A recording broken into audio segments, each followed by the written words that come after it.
welcome everyone. If you're watching this on YouTube later or live on Twitch, we are playing some Traveler. Let's go. Where my good friends and some past roommates from college and have reached out and was like, we want to play a game with, but not run it. Can you do? And I'm like, sure. that's kind of how was the whole conversation. Yeah, so we are playing Traveler, and last week we did character creation. This week, most of us finished character creation, and a few moments ago, I think almost everyone finished buying things. So, we'll see, you guys. If there's something you're like, okay, now that I see what this is, I don't want this. Can I? Sure. I'm not gonna be that big of a stickler with this because we're learning new systems. So, he's been a very gracious DM. It's been great so far. We've only had session 0, so legendary battle axe. There is no battle axe in Traveler.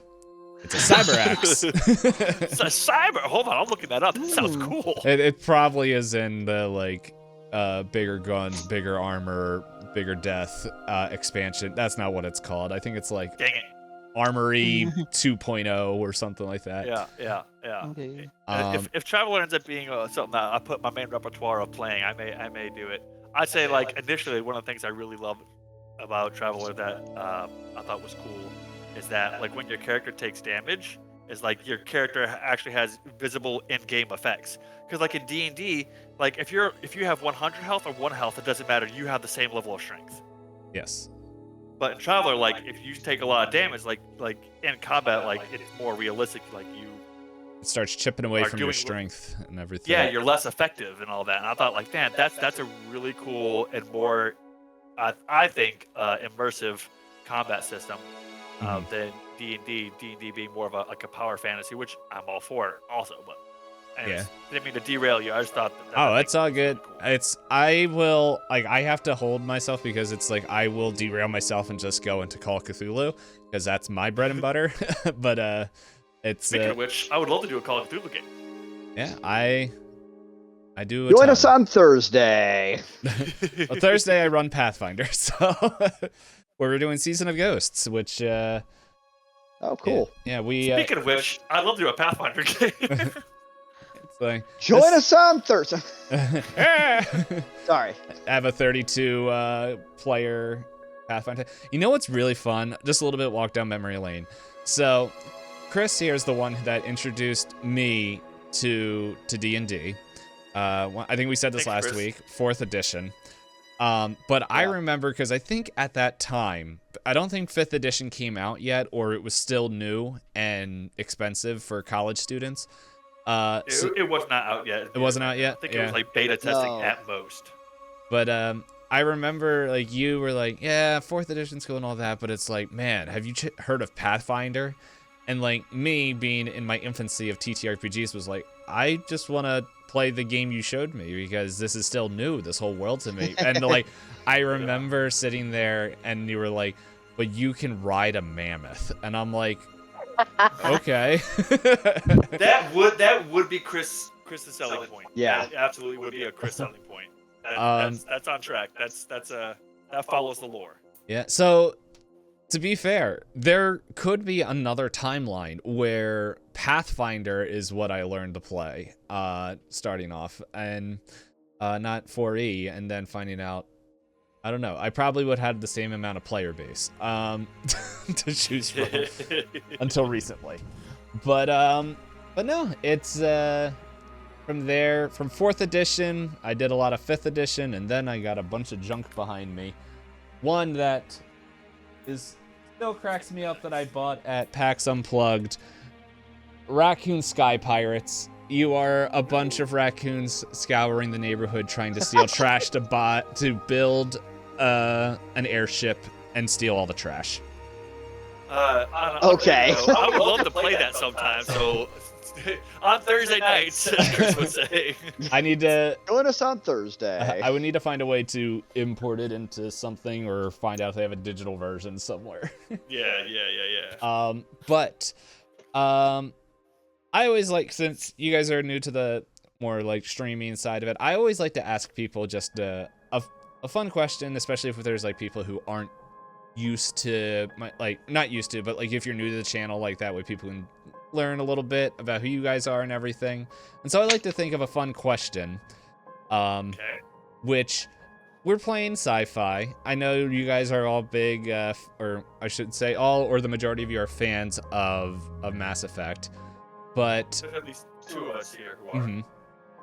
So my question that I would like to to introduce you all to the peoples and all that would be like, hey, what's your name? And then what's your favorite sci-fi movie? And I feel like sci-fi, or not sci-fi, favorite is such a loaded question. So it's just like, For sure. what is like one that you wouldn't mind watching a bunch? Does it have to be sci-fi? Or it needs to at least have space. Space. I hate my answer. All right. I will start. Mm-hmm. Okay. So my name is Joe. Prove it. And I will be playing Mortek or Mortex. He likes to try to change his name between dimensions, and because I, as a player, will forget, it'll probably just end up defaulting back to Mortek. But favorite sci-fi movie that I could just rewatch at any time. Man, like historically, like I'm an OG like Star Wars fan, and I love Star Wars. I was big into the expanded universe, and then when they started the new movies, I just really kind of stepped away from Star Wars as a whole because it just got so dumb. Mhm. But my dad's a my dad likes Star Wars and Star Trek, but like my dad's a Star Trek enjoyer, and I never like watched Star Trek, unless I'm with my dad. Like growing up, like I would watch episodes of Star Trek with my dad, and like I would love it, but like by myself, like if it's not with dad, I don't want to watch it. But I think like a really solid science fiction movie, and I can't necessarily say it's my favorite because I'm terrible at favorites, but a really solid science fiction movie that I could watch at any time and always enjoy would be the second Star Trek movie that they did with Chris Pine and Benedict Cumberbatch. whatever his name is. That guy. Yeah. Because I just thought that like it was such a perfect blend of what Star Trek brings to the table, but kind of brought in some of the epicness that a Star Wars movie could bring in. And I just thought that Benedict played a wonderful Khan, and I just thought that Spock was so cool. The fight scene between Spock and Khan was just so sick. I loved it. So I would say I think it's Into the Darkness. I think it's Star Trek 2 Into the Darkness. Can't remember. I think so. Yeah. I loved it, and like I remember when I saw it, like I was with my dad and a guy who was like a genuine like I am a Star Trek nerd, like he knows like all the lore. I was like, so what'd you think? He's like, well, you know, he gave me all these reasons about how like it ruins like a bunch of the lore and all the kind of stuff that doesn't make any kind of sense. And he goes, but none of that matters because that was so much fun. Mhm. He said like I Nice. haven't had that much fun in a Star Trek movie probably ever. And I was like, you know, if somebody who really, really just loves Star Trek lore and was like, you know, it doesn't make sense for reasons A, B, and C, but it doesn't matter because it was just a fun movie. That kind of like was a core memory for me in my science fiction experience. So that's my answer.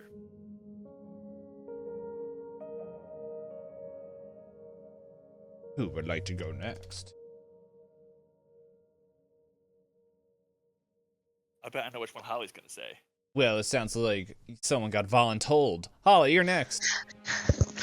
I might Got bamboozle your socks right off. I don't think you know what I'm gonna say. Okay, all right. So there was a particular movie. It's not like what's it called? It doesn't have multiple movies. It's a special because I would watch it with my mom a lot. I guess she found it funny. Aw. I found it funny as well. No, pretty close though. It's a hidden gem called Galaxy Quest. I love Galaxy Quest. Yeah, with Alan Rickman. Yes. Such a good one. Yeah. That's Yeah. what a callback. I thought you were gonna say Treasure Planet for sure. Oh, I'm fucking stupid. Oh my. Hey, language, easy. This is the Christian Minecraft server. Yeah, I was Now I'm gonna say, sweating. D-Pain, so Easy, stupid. easy. So stupid. D-Pain, make sure you keep it clean. Holly, within 10 minutes of the stream, dropping the F-bomb. Drops the hardest F-bomb she ever So- could. Okay, hold on. It's okay. It's not the first time they heard that on my stream. But go ahead. I'm blacklisted Both now. are good answers, honestly. Okay. Galaxy Quest or Treasure Planet are both good answers. I like the lore for Yes. Galaxy Quest. Go ahead. Continue. Yes. Galaxy Quest.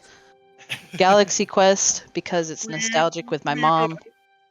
Treasure Planet if I want to be happy for the rest of my life. Alright. Yeah, Oh, that's okay. Neat. Excellent. We are down to 2 because someone was a coward and decided to not show up today. But for very good Ew. reasons. But it's still fun to say it like that. Yes. No. It is. Let's all agree it was not for good reasons. Well, Chris, how about you? That's a tough one. I just, I know. Especially space. I don't know. It's gonna be space. like, I mean, like you said before, I do go a lot more towards fantasy than sci-fi. Now, I will say, growing up, one of the most iconic, defining moments of my life is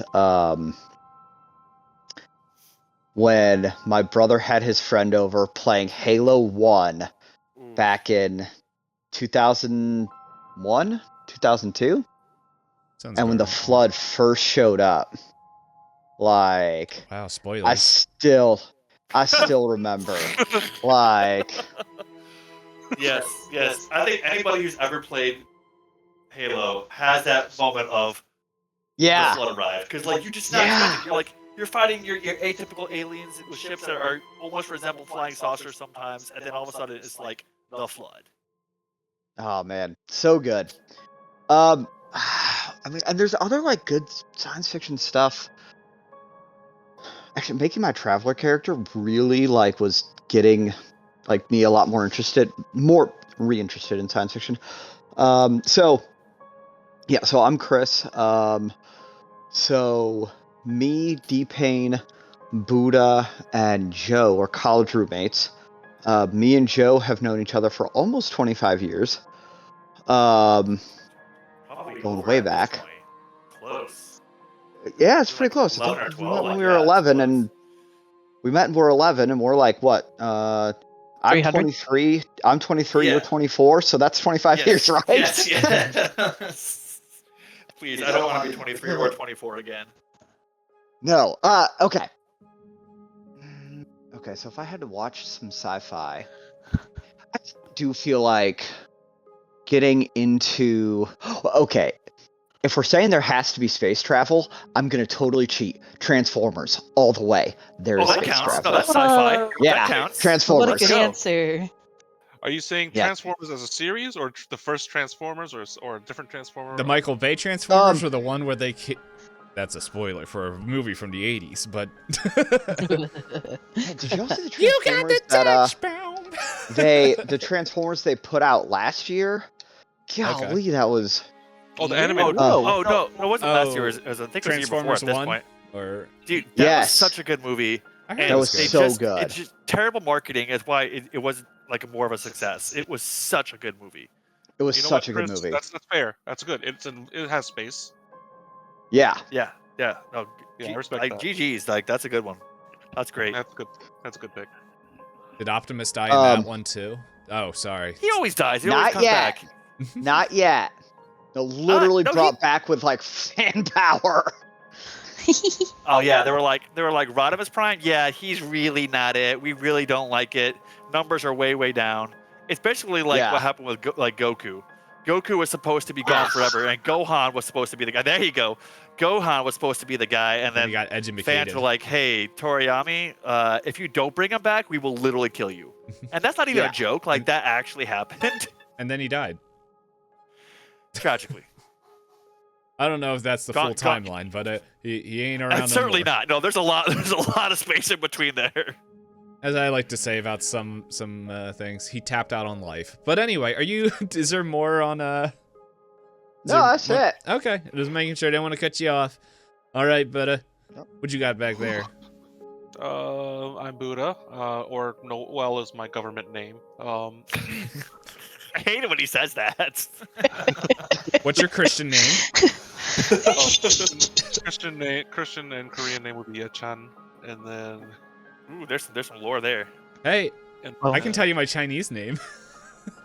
and then my lurker name is Gangrenous Tip, but I need Brian to say that. Golly.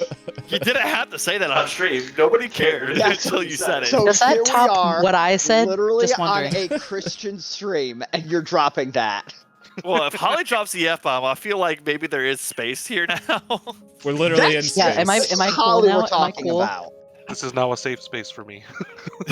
No, it's a There's safe no space for space everyone for you, else. but It is young not a safe man. space from you.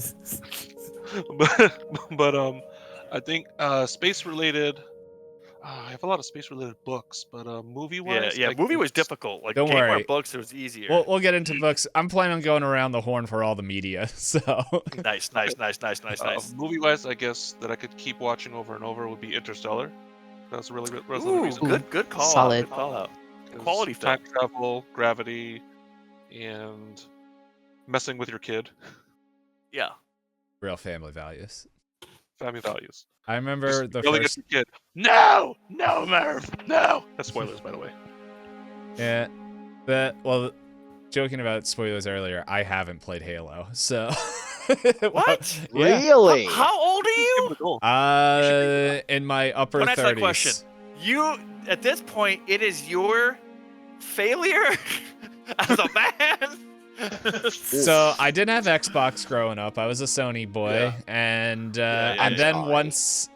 when we go to the great school of hidden in the North Mountains, Yes. when we weren't, I think now they're allowed to have facial hair and watch movies, but that wasn't allowed back when we were. Yeah, in they there. did away with Yeah. ties after our years. Yeah, no, like you can just full on sin now, and you don't even get in trouble. Yeah. It's crazy. It sounds like we were in a cult, but anyway, you can get a degree there now, so I guess that's something. We were Positive. accredited when we were there. It was still accredited, so we got. We got a certificate. And Yes, then I had to some go of us fight took that with. certificate and turned it into a degree. Yeah, And that I would not did. be me. I did, and then I got fired and never got back in the field. But I did make it a lot easier for everyone going to that school after I did to get more credits. You man. walked so that everyone else could Yes, run. yes. Yeah, I argued with admissions to be like, I have to Oof. come back for 2 classes. Oh, we can give you 1, so I'm coming back for 1 class. And then a couple weeks later, I got an email saying, hey, we're going to give you both. And I'm like, that's what I thought. So- That's what I thought. I ain't coming back. so- and I'm like, but I man. wrote, thank you. But yeah, so with all that going on, it was, but yeah, and then I just never really, got into, like by the time I really got back into gaming and stuff, like I don't know, I just wasn't You'd moved interested on in to playing such Halo. things. But I do own them all, and it's on my list to play. I gotta finish this game first. Yes, I do have them. It is a fierce match between playing the Halo series on stream next or the Devil May Cry series, which I've been told by many people that Devil May Cry is very much my chaotic sense of humor. Probably. But I don't know. I'll flip a coin and figure it out. But I still got to finish a different game first. But anyway, for anyone who has no clue who I am, I'm D-Pain. I run a bunch of games on here. And I like going last because I don't have to answer the question. No. But I think one of the movies that I like to watch a lot, it's a tie. It would have to either be... Actually, no. Sorry. I was about to say one. I'm like, technically has aliens in it, but I would be breaking my own rule because it's... Well, there is a one shot of space. But anyway, the first movie that definitely fits it is Alien. Ooh, there you go. Yes. Okay. Yeah. Scary. That Scary. definitely has space travel. Yes. I mean, they didn't walk to Earth. There's definitely space in there. Yes. Yeah. The There's a whole spaceship, in fact. The second one I was gonna say was The Thing, and I was like, there's really isn't space, and I was like, the first opening shot is space. Yeah, but the thing barely counts. it barely counts, but hey, I'm the referee, so what I say goes. So anyway. And Where's my yellow card? I need to. I ripped him up. actually, since ahead. I'm a teacher, if this was on a quiz that I was giving, I would look at that and I would say he's technically right. Counts as credit. But we are jumping into here, playing some Traveler, and I promised these guys that I was going to give a little bit of background into the world that we are in. And then I also told them that when I lost my original phone, it deleted all my notes, and I don't remember the names of anything, so that's going to be my homework for next week, is to dive into all my notes somewhere and see if I can find the names and everything of random stuff that I named. But essentially, we have an intergalactic war happening here in the Travelerverse. What is this? What is my homebrewed universe called? Well, guess what? It doesn't really have a name. It's just called that big space blob thing. So we there's a bunch of different worlds, and it's slowly being hashed out because I like players to have agency and create their home planets, their worlds, and I don't know, we'll see if it ever comes up. But right now, you guys, we're caught in the middle of this galactic-wide war between this one faction that is essentially this royal line of this royal family line that has been going through, that is slowly spread across multiple different worlds, bringing them all underneath the light of the power of this royal family and religion. That I really wish I could remember what I named them. And this battle between a conglomerate of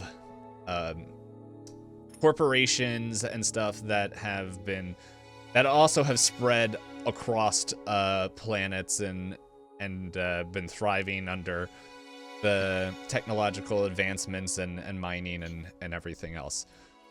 You guys are on a ship that was heading towards one of the training planets for one of the many nameless corporations, getting ready to stock you guys up, give you your mission briefs, put you on whatever ship you're supposed to go. And that's when we kind of had a little bit of a little into the world last week of you guys woke up and heard the klaxons of the alarms going off. There's like meow, meow, oh, and the decompression chambers happening of you guys being released from your cryo sleep.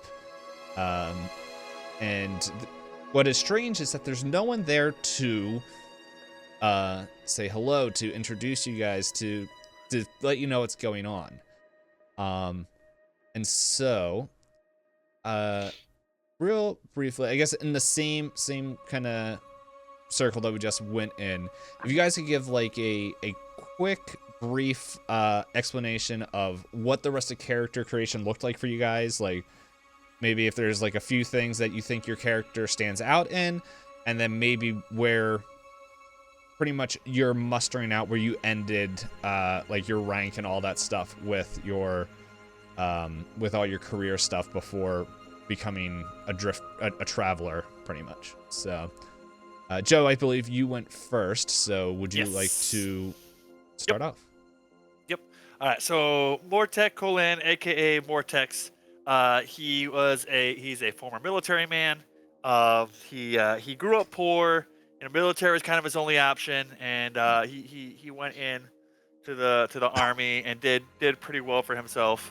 But eventually he decided to make his way out of the military, and is now a sword and gun for hire, and he has been hired to join this intergalactic war by some unknown, unnamed, up to my DM's discretion company, and he arrived. He has just started a new,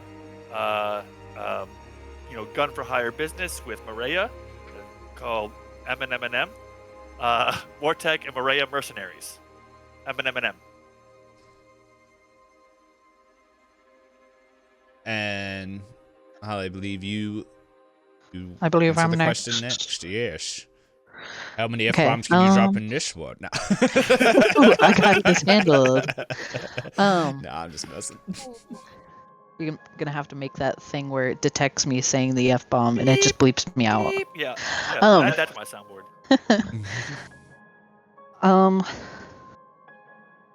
I guess a quick little thing. Oh my. Maria is. Oh gosh. Grew up knowing Mortek's character, I guess. Mortex. Yeah, they grew up together. And finding herself in the Navy department, and then slowly getting into an accident and kicked out of the Navy. As her retaliation, she becomes a pirate and gets into her dedicated business of, what's it called, Joe? Like guns for hire. Yes. Yeah. Yes. We're guns for hire, and the business is called M&M. Yes. A bit on the reckless side, Maria has found herself into the pirating league as well. Fun times. All right. Chris?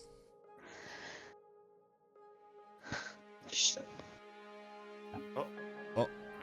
See, his dog attacked. Yeah, his dog may have attacked him. So we No. might need to Not attacked. to skip him for now. He's dead forever. Hey, Buddha. No. That's you. All right. My backstory is I was smart, but I grew up poor as a spacer. Basically, my parents were like, we worked in space, like on asteroids. Getting working on ships, working just in space in general, repairing ships, dealing with like minerals from asteroids and like dealing with that. So there's a lot of technical stuff, but being in space is expensive, and also so there's a lot of money to be made, but a lot of costs. So effectively, we were poor, just barely making it. So I went to university, did really well. However, I think I went for the scout position, but I couldn't make it. And then stuff hit the fan, and then the draft happened, and so I went into the Marines, I believe. Yes. And then I joined in their support brigades, and worked there until I came out as a lance sergeant, and I have some money saved aside, and I have a weapon from that they allowed me to leave with when I mustered out. Thanks, Marines. And I think I got some experiences, some hard knocks. My strength isn't the best, and so that's why I went more into support instead of just going into straight uber combat. Mm-hmm.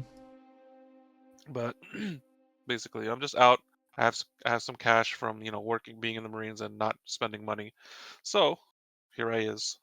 I think I'm just drifting now. Sounds. Sorry, I realized that I forgot to put NPC. I'm very quickly like hiding the stream for what I was editing, and there we go. Haha. Now no one knows what I added, and now I can show the game again. I want to know. Show me. Don't worry. No. Speaking Now, of show me, Chris, are you back? Yes, my principal called me at 7:50 on a Friday night, which is, of course, my favorite thing to happen. like, And very, Fortunately, it was very, very minor. It's not a big deal. So, mhm. yes, I am back. So, oh, Buddha, by the way, what's your character's name? Emerzite. Okay, yeah, I didn't know if you said that or not. Because I'm Say it tight. again. Emerzite. Emerzite. I'm gonna need a lot of reminder for that. If I'm you gonna go make a to note the right now. chat, he rolled a lot of times. It's in there. And Joe already went. Chris, who you playing? I am Leonid Chirkov. I have fought many years for the ground forces in many deployments, Nice. landing on many planets and fighting many different bad people. Yes. So at the end of my deployment, because of my heroism, I was promoted to Brigadier General. I am now here with these alarms sounding, which is never a good thing. Can you say your character's name again? Leonid Chirkov. Leonid. Okay. Leonid. Cool. Got it. All right. And so you guys are waking up now, and I told you guys, I put in the Discord, hey, I gave you some character tokens. If you're not feeling what it is, feel free to let me know, and we can switch them out with the few that I have. But We're loading in. Oh, let's go. Oh, wait. Just a white screen right now. That's all I see. Lucky I got a black screen. Oh, Holly has a black screen. I Yes. saw that for just a Black second, but screen. the fog of war covered everything. yeah, I normally now I forget where to order, place order. Where is? There we go. Yes, hide full page. Now, real area. Revelio. Can you guys see stuff now? Not presently, no. I could reload. But I can reload my. See my Wait, name. oh, I let me can try refresh this. my Let me turn off that. Yes. There we go. Yes. Oh, I Alright. see Jeff stupid idiot that Rack. reloaded. Ooh. Honestly, hate that guy. Jeff Reck is what Chris's character's name originally was. And I think if you, Ooh, sick. Chris, I think if you change your name in on your character sheet, it should update. Yeah, let me I gotta pull up Roll20 here.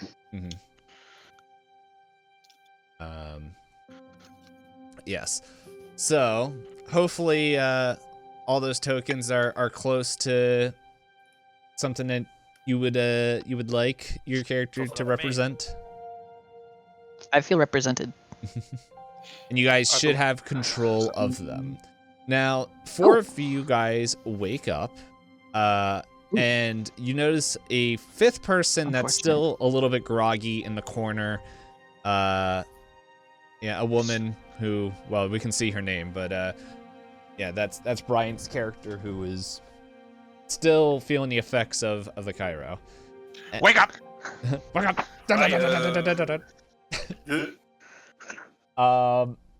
Yeah, so you guys hear over the speakers as you guys are coming to this synthetic voice. I need to scroll to the correct thing.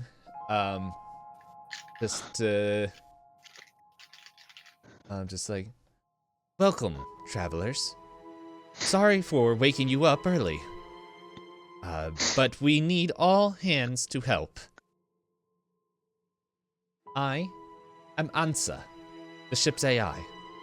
If you have any questions, feel free to ask. Ansa, where's the nearest cup of coffee? Searching for best route to cafeteria. Unfortunately, the reports are showing that the coffee maker, and really anything that can heat up food, is offline due to the power fluctuations. For further information, you should talk to the captain. Where is the captain? The captain is in the map room. If you you see this is a fun thing. I don't know how much it's actually lit up for you guys, but there's a door here. This like Yeah, door. we can. Yeah. Okay. I can see a door. We can see that. Dora. Yep. So it's just like, if you head out that door and go to the left and take I have to count now. And head all the way to the end. It is on the right, and she is in there. Thank you. Alright. I am going to meet the captain. Who's coming with me? Yeah. I'll be right there. Let me just catch up with my comrade real quick. Computer, snooze the alarm. Unable to recognize. I am still new. I had to fight with an AI, the stinking call thing, and I was like, I want to punch your digital face so badly.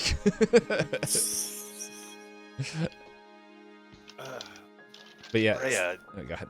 go ahead. No, go ahead. Oh my gosh. Rhea, are you all right? No, she has space cold. It's worse than normal cold. It's not as common. It's at least a rare. The first thing she says is,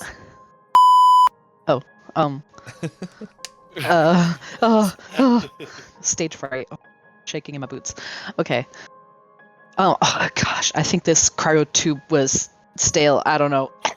oh, gosh. Do you need help getting out? No, I'm good. All right. I clamber out. Well, it looks like we're following Mr. Guy over there. So I guess we'll just kind Guy. of head out. Just kind of follow the crowd. I guess Yeah. so. All right. Yeah. Mortex is kind of follows in line behind. I'm assuming Emerzit. Are you lining up? I'm still in my pod, baby. Okay. Yeah. The Vortex just kind of casually just kind of follows Leonid.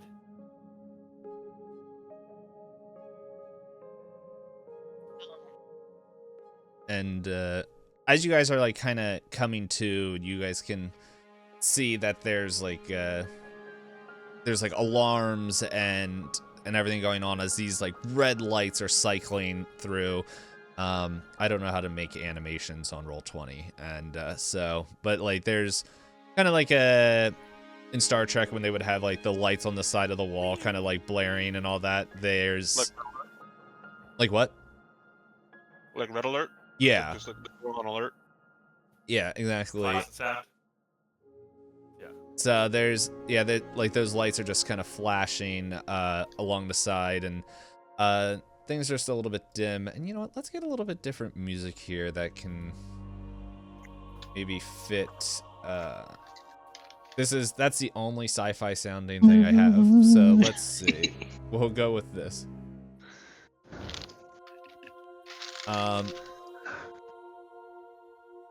Yeah. So as you guys begin, if you guys start heading out the hallway, unless there's anything that Leonid and Emerzit want to say, is we kind of joked in character creation that Emerzit was Leonid was bullying Emerzit to make sure he didn't speak. Oh no. I think that was off air.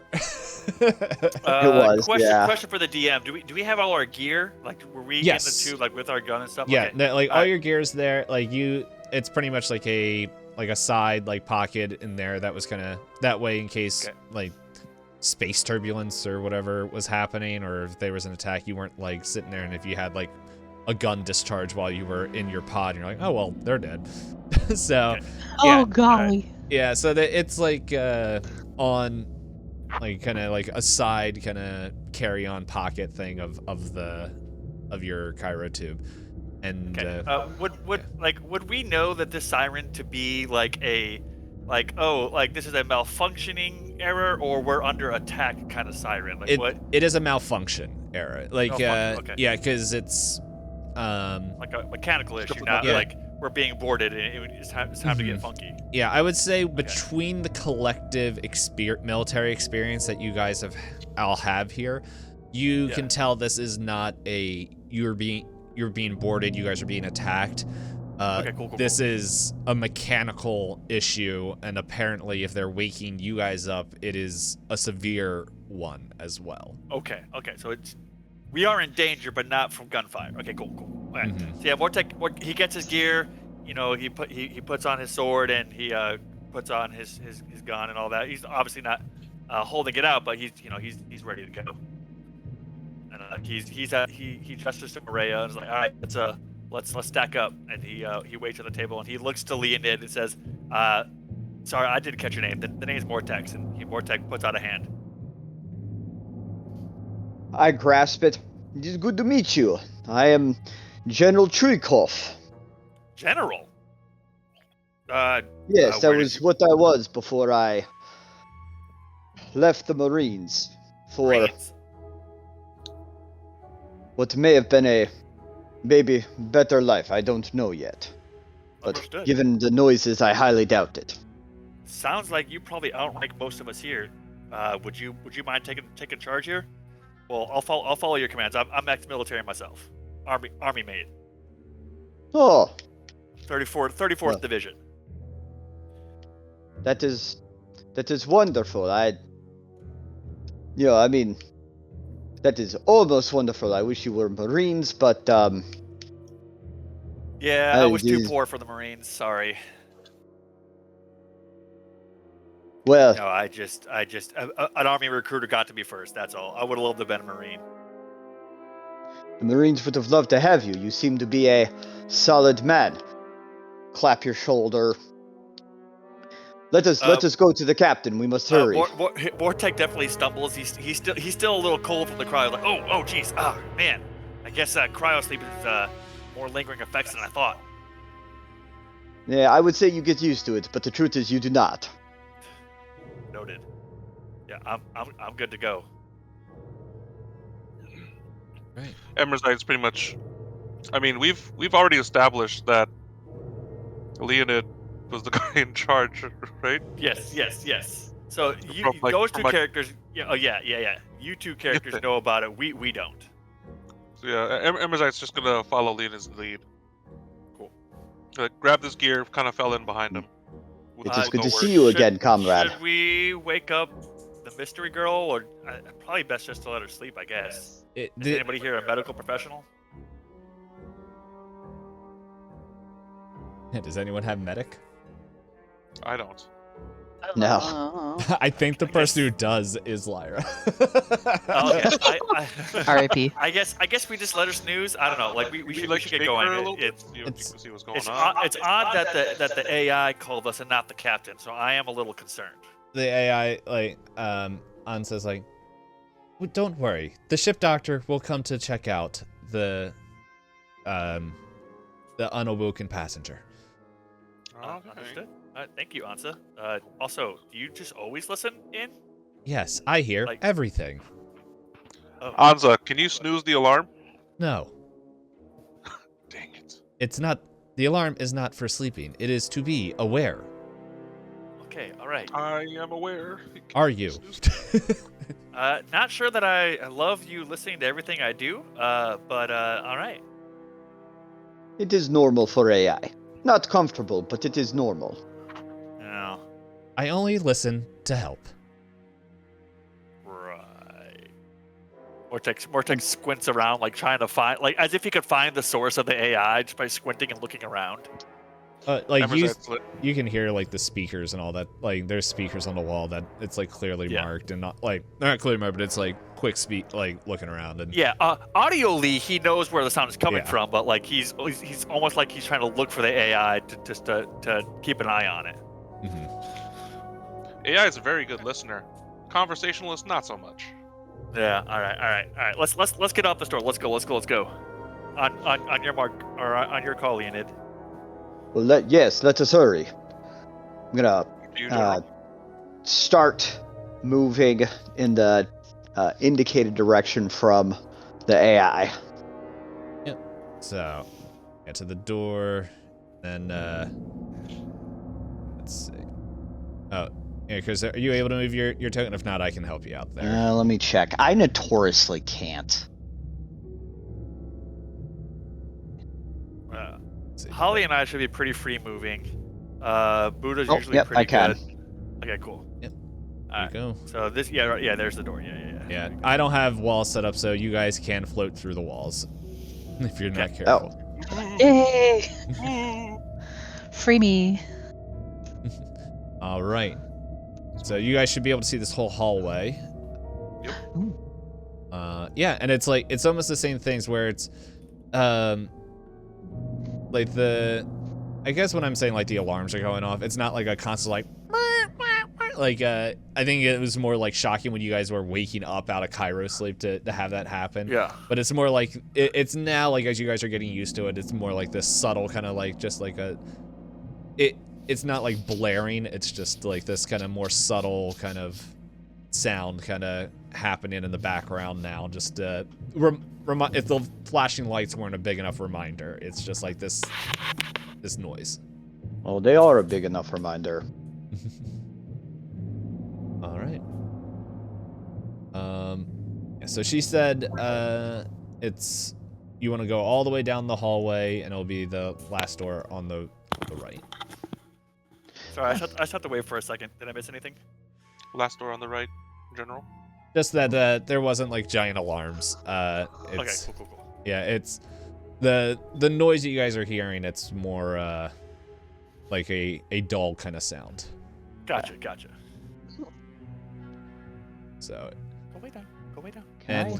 and yeah, so you guys would follow the lights, and then maybe you guys can see like the AI like it pings like right there. This light. And I step through. All right. Doing a big steppy. I see the captain with a hole blowing in his chest.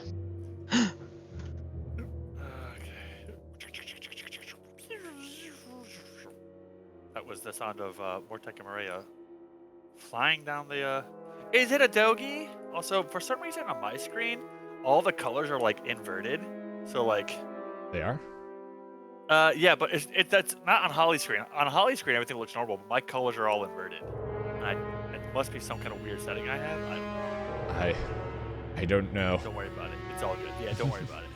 So as you guys enter in here, it's just like, you hear these, oh, let's see if I could do this. I forgot I can do this with here, let's see. What? Am I breathing fire? Hold up. Yep. Oh, you found that. Wow! That was one of your mustering out benefits. Yeah. There you go. Set y'all on fire. Yep. So you see this avian alien arguing with this human woman, just like pretty much just like, no, the maps are not showing where we're at, and we need to find out. And it's like, you don't know anything. Your mind space is, and then like the human woman's just like, who are you? What are you guys doing here? We were woken up out of cryo, and I do not wish to be here. Do not be snappy with me. We were told to report here. Ansa. Yeah, blame Ansa. Yeah, Ansa. Yes, Captain. Why did you bring them? You previously were saying that you did not have enough hands to meet the tasks needed. AI, taking everything literally. Guys, okay. Well, you're awake, and honestly, we don't have the power to put you back to sleep, but hey, if you guys are willing to help, yes, we'll take all the help we can get. As she steps forward, but I'm gonna make her step back because I realize her name is gonna float over everyone's face there. Like, my name is Captain Kylie. It's ex-Navy. If that matters to anybody. Sick. It matters to me. I prefer to be on a ship with someone who actually knows how to drive one. Sorry, you said Kylie? Okay, I can see the name. Yeah, I'm everyone writing has stuff name down tags. right Yeah. now. Okay. Like, yes, and this is She's the captain. Yes. Taking notes. Okay, cool, got it. and over here my friendly co-pilot and co-captain and pilot. This is, and like before she can finish saying this, like, my name's Carl. Hi, Carl. I see. And so just like, yes, and what do you guys want? I guess we want to help if you need it. Don't need the attitude though. It's like, hold on, Carl, go talk. Go find Bompole and see if you can help him with any of the medical stuff. And like, we'll talk about this later. And he kind of just like shoves his way past you guys and kind of heads down wherever I have that character. So Somebody's spitting their bean curd. yeah, well, let's just say that we're in a bit of an anomaly here. How much Lay it on us. Well, how much has Ansa told you? Situation She 0. has told us nothing. Yeah, she told us she listens to everything we do, which kind Yeah. of not okay with. Well, when you get the ship on, well, you guys are on. I wrote the ship name. Where is it? It's somewhere in here. Is this the USS butt stuff, or what's going on here? That's not in character. I FYI. just realized that I swapped their names. The AI's name is Ran, and the ship is called Ansa. So, Well, okay, it's so- too late now. It's too late now. No take backs. It's canon now. nope. But yes, the ship is named Ansa, and the AI's Okay. name is Ran. R-A-N. Ron, like R-A-N? Yeah. R-A-H-N? R-A-N. Ran, but Ron. Okay, Yeah, cool, gotcha. Ron. It's not picky for how you want to pronounce her name. She has a feminine voice, so we've just been calling her she. But anyway, She yes. ran. Got it. But yes, you're on the Ansa. We're trying to get you to your place, but when we went into jump, and as we went into jump space, well, the power gave out. So we are stuck in jump space, and it seems like we which honestly could mean terrible things for us. If That's not good. yeah, which is why, what's his face? I already forgot his name.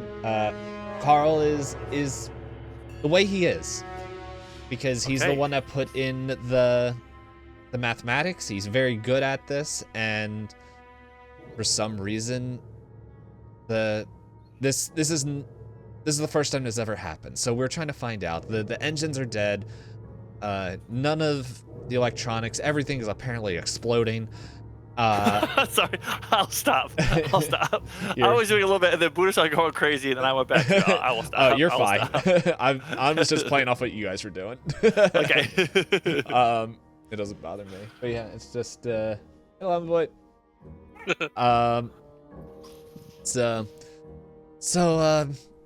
Yeah, if really we haven't been able to really lock down where the problem is happening.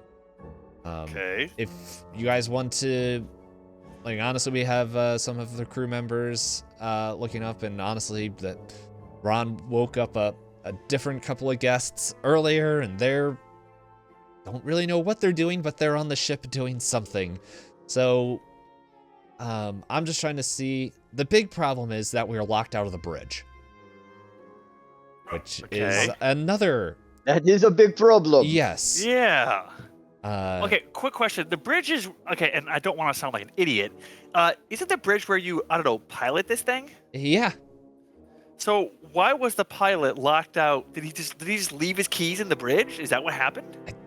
Pretty much, like, once you're in the jump, everything, like, I don't know how much you're familiar with jump technology, but it's I've jumped a time or two in the military, but I mean, Yeah. I get Well- loaded in my pod. I don't. This is Fly the dumbest ships. thing I've ever heard. And I'm a general in the Marines. mhm. Okay. Think about okay, that. Thank you. I was just thinking to myself, this sounds really stupid. Well, No, I mean, like I fought with people who would eat crayons.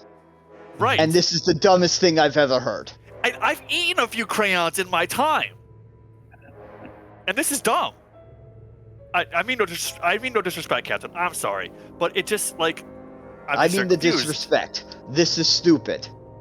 Well, I can tell that You none of are- you guys have flown, because it is pretty much once you're in jump space, once the equation is in, you do not touch the steering wheel, and to make sure that you don't mess anything up. So you just leave the bridge unattended? So people... I'm sorry. You guys don't take lunch breaks. I just need a minute. No, I was sleeping. Okay, Vortek just kind of paces away. He's just like visibly frustrated. Yes. Well, I was sleeping. The co-captain needed to use the bathroom. Everyone else was doing their needed their responsibilities. Stepping away for 5-ish minutes in jump does not have a history of messing things up like this. So whatever happened was quick and unexpected, because there should not be anything in the jump with us. And what do you mean anything? So you guys would know that jump technology, pretty much you're opening up like a time pocket dimension, and you are traveling to certain distances like within this pocket dimension. I think I can't Science remember. checks out. Yeah, so I couldn't remember if this was something explained on when we were all together, or if this was something I was explaining with when it was Chris and Buddha when we were finishing characters and Brian. Yeah, I can't remember. But pretty much you do this equation, you plug it in to where your coordinates are going, and you pretty much you go, and it's you jump, and wherever it is, you will pop out in those coordinates within a week's time. And so it's normally, and the only reason why you guys were in Cairo is that you guys were taking multiple jumps. Like, so you guys are going to be like jumping, and they would like refuel, restock this crew, and then jump again. Like, and so you guys were pretty much heading to a pretty deserted, like a pretty far out planet for where you guys were going, that was far away from the church's area. So yeah, that, and it's just like yeah, so you guys were like kind of just all like kind of sleeping during all this while the crew was awake. And yeah, this was something, I know I'm kind of giving information as we're going, but this was something that you guys would have been aware of, and so you guys don't actually know how many jumps they have already done. Okay. So it's like they could be in the middle of it, they could be near the end, they could have been at the start, but from their reaction, it's like, no, we're not idiots. Like, especially Kylie, she's like, we're not idiots, we know what we were doing, and this isn't normal. And by something being out there, is like there's not supposed to be anything else. Like, you guys are alone in jump. So there's not like other people, other ships, other things. It's just you guys in this bubble of time. Okay. I take back my disrespect. I was just yeah, sorry. I was grumpy like from being woken up. It's fine. It's fine. Yeah, just Ran isn't the most her bedside manner could use some work on. And then it's just like you hear, please, if you could tell me how to further. Not now. Understood, Captain. So Emerzite whispers to Mortek, see? Good listener, bad conversationalist. So how do we help fix? So right now, I'm trying to plot out where we're at specifically. Like where if we shouldn't be exiting the jump early. That would be terrible for us. But we're trying to figure out where we actually are, because it seems like somehow the jump, even though the equation was right, we double checked it and everything, and something went haywire. We're trying to find out where the ship is actually headed. So we're doing that, as well as trying to kind of get back access to the bridge.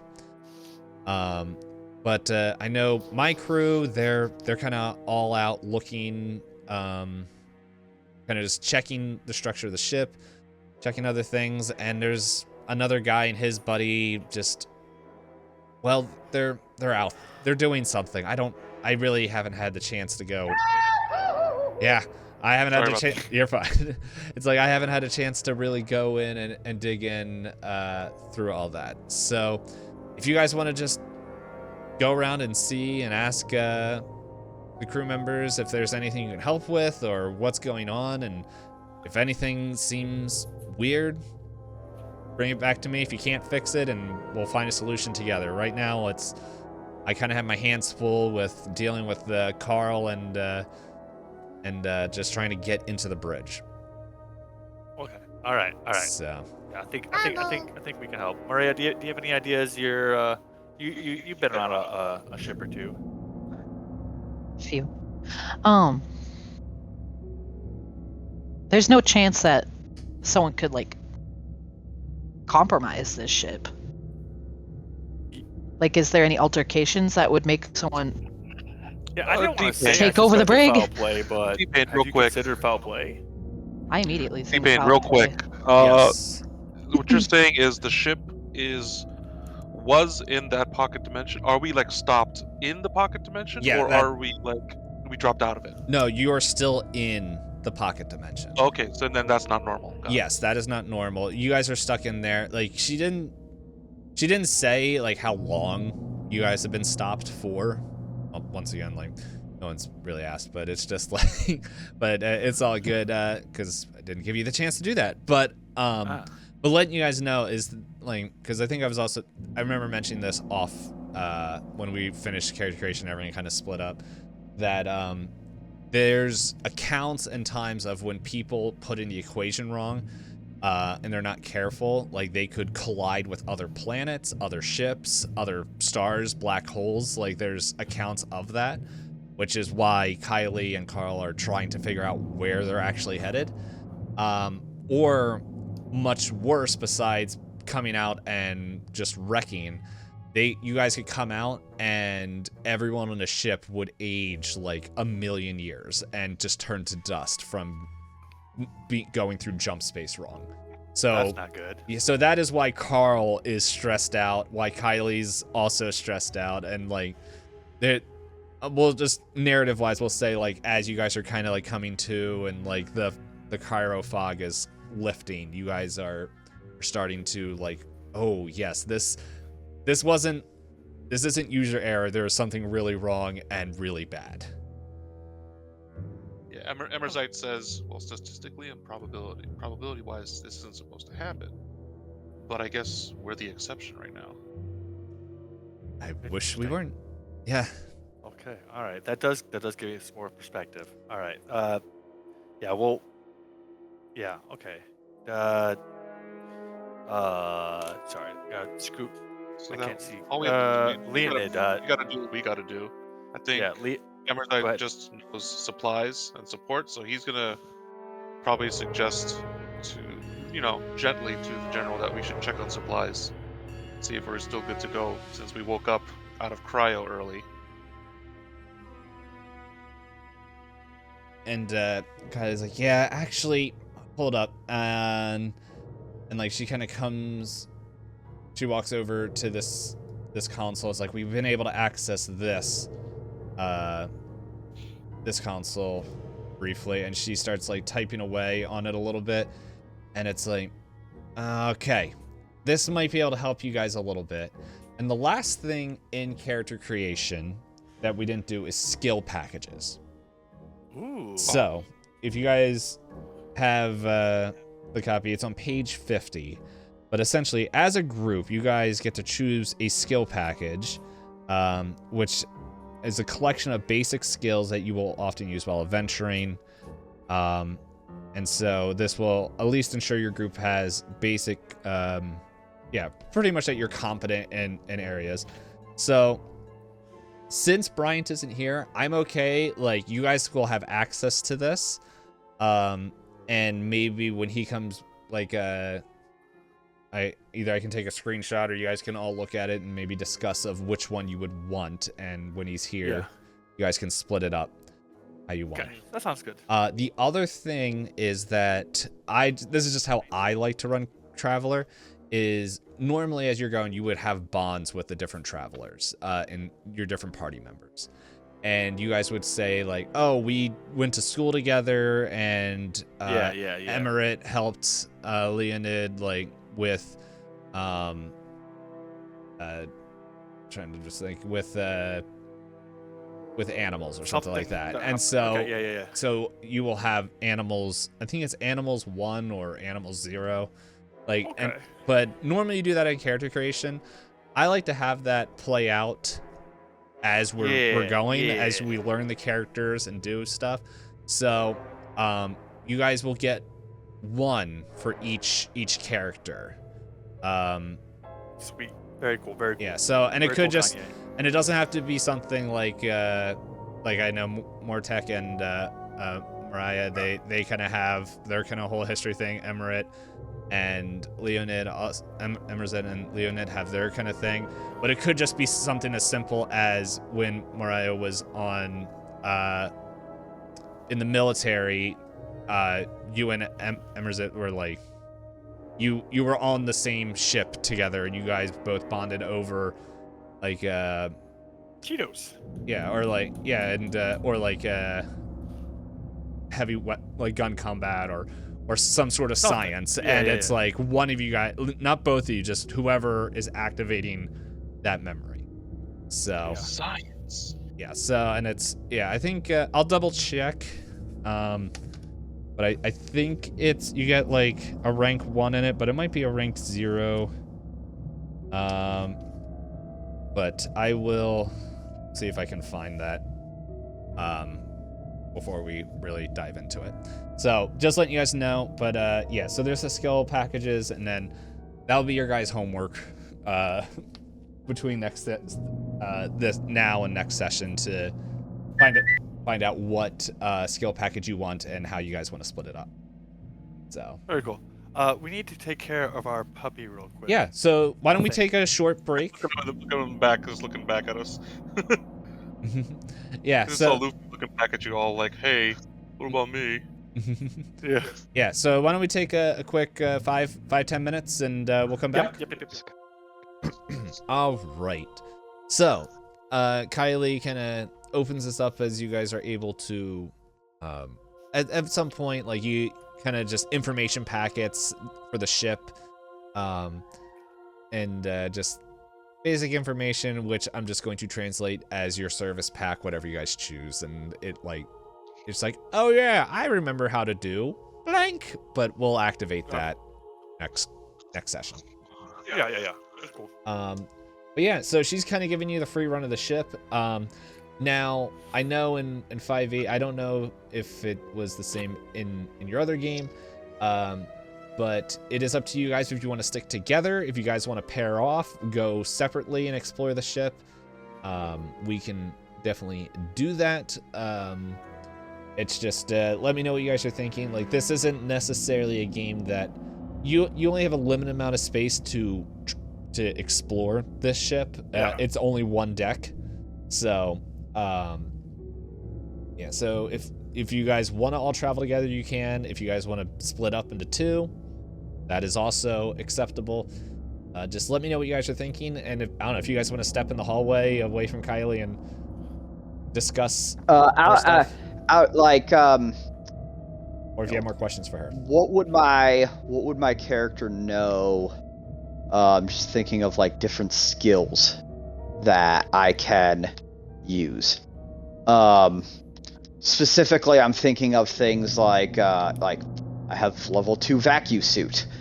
Would my character know something that's like, oh yeah, I could definitely use this vacuum suit here, like. Yeah, so vac suit is definitely like for going out into space, and it's kind of like making sure. Yeah, that's what I'm thinking. Is oh wait, hold on. I just remember the fact that we're in literally hyperspace. I probably can't exit the ship. All right.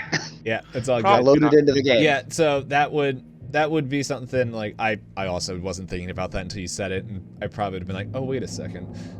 Yeah, you probably. Yeah. I will say under normal circumstances, you wouldn't want to go out into space because you are moving super fast and like.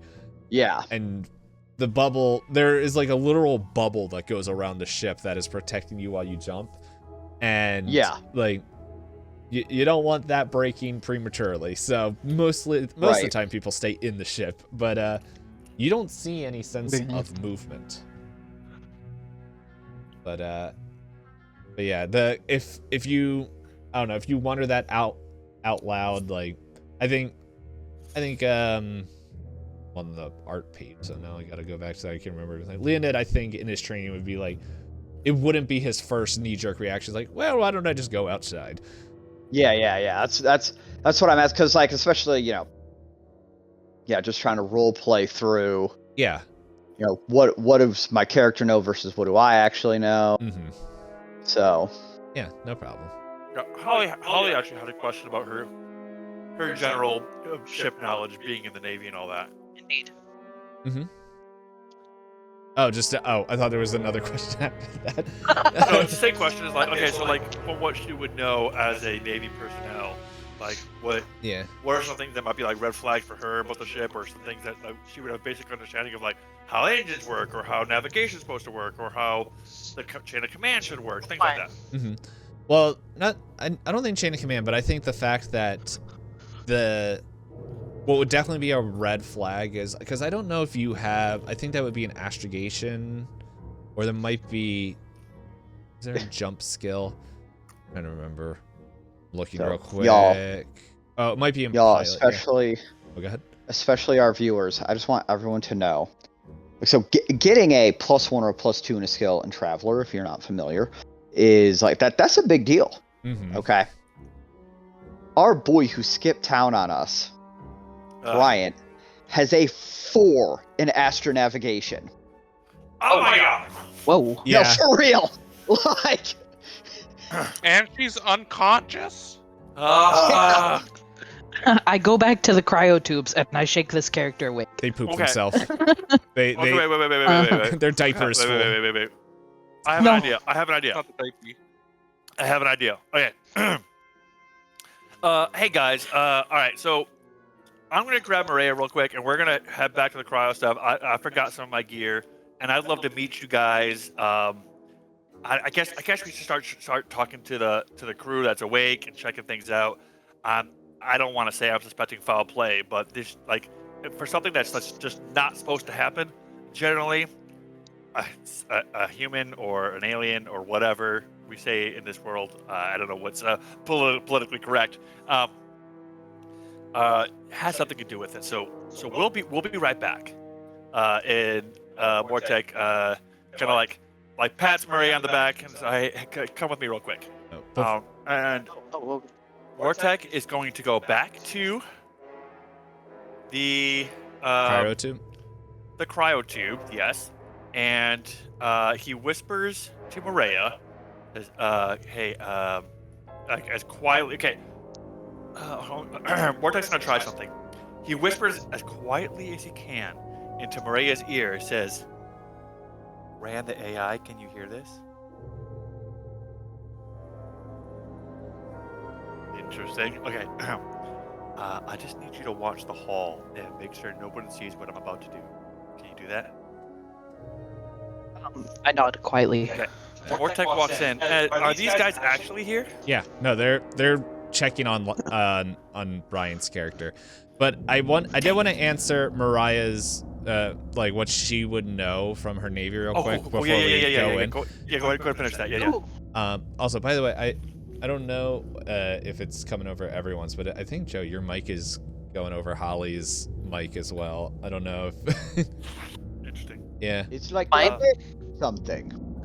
Yeah, I can fix that. But, yeah, so you would definitely know, like, I think it's under, actually, engineer, where I think there's, like, jump drive. There's J drive and M drive. I don't know if you have those. But I would say with your experience from the military and definitely with the pirate stuff with it, and I think you also have skills in pilot, if I remember. You would Yes, know, many. you would know that it is the fact that they don't know where they're going is a big red flag. I would also say that just with between Mariah, Leonid, I think you would know this.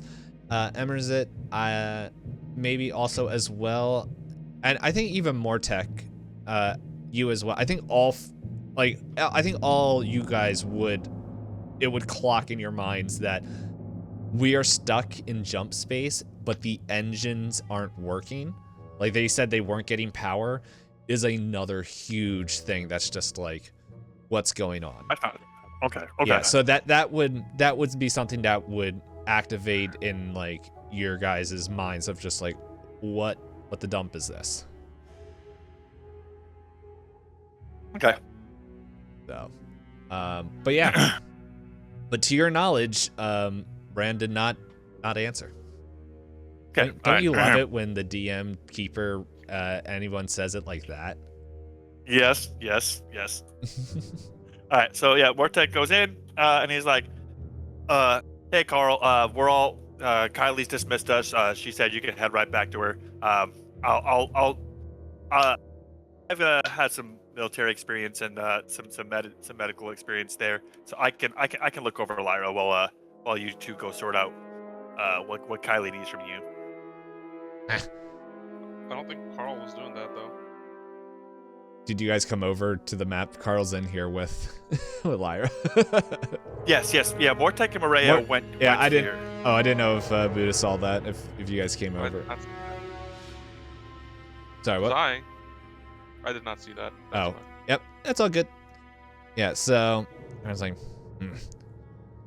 comms must be down. Okay, Boplin, you got this? And he's like, oh, yeah. And he's just like, excuse me twice, and just excuse me thrice. Then just keeps. All right. Okay. Is this guy still here? Who's this? Well, you heard them say his name. Bonpul. There we go.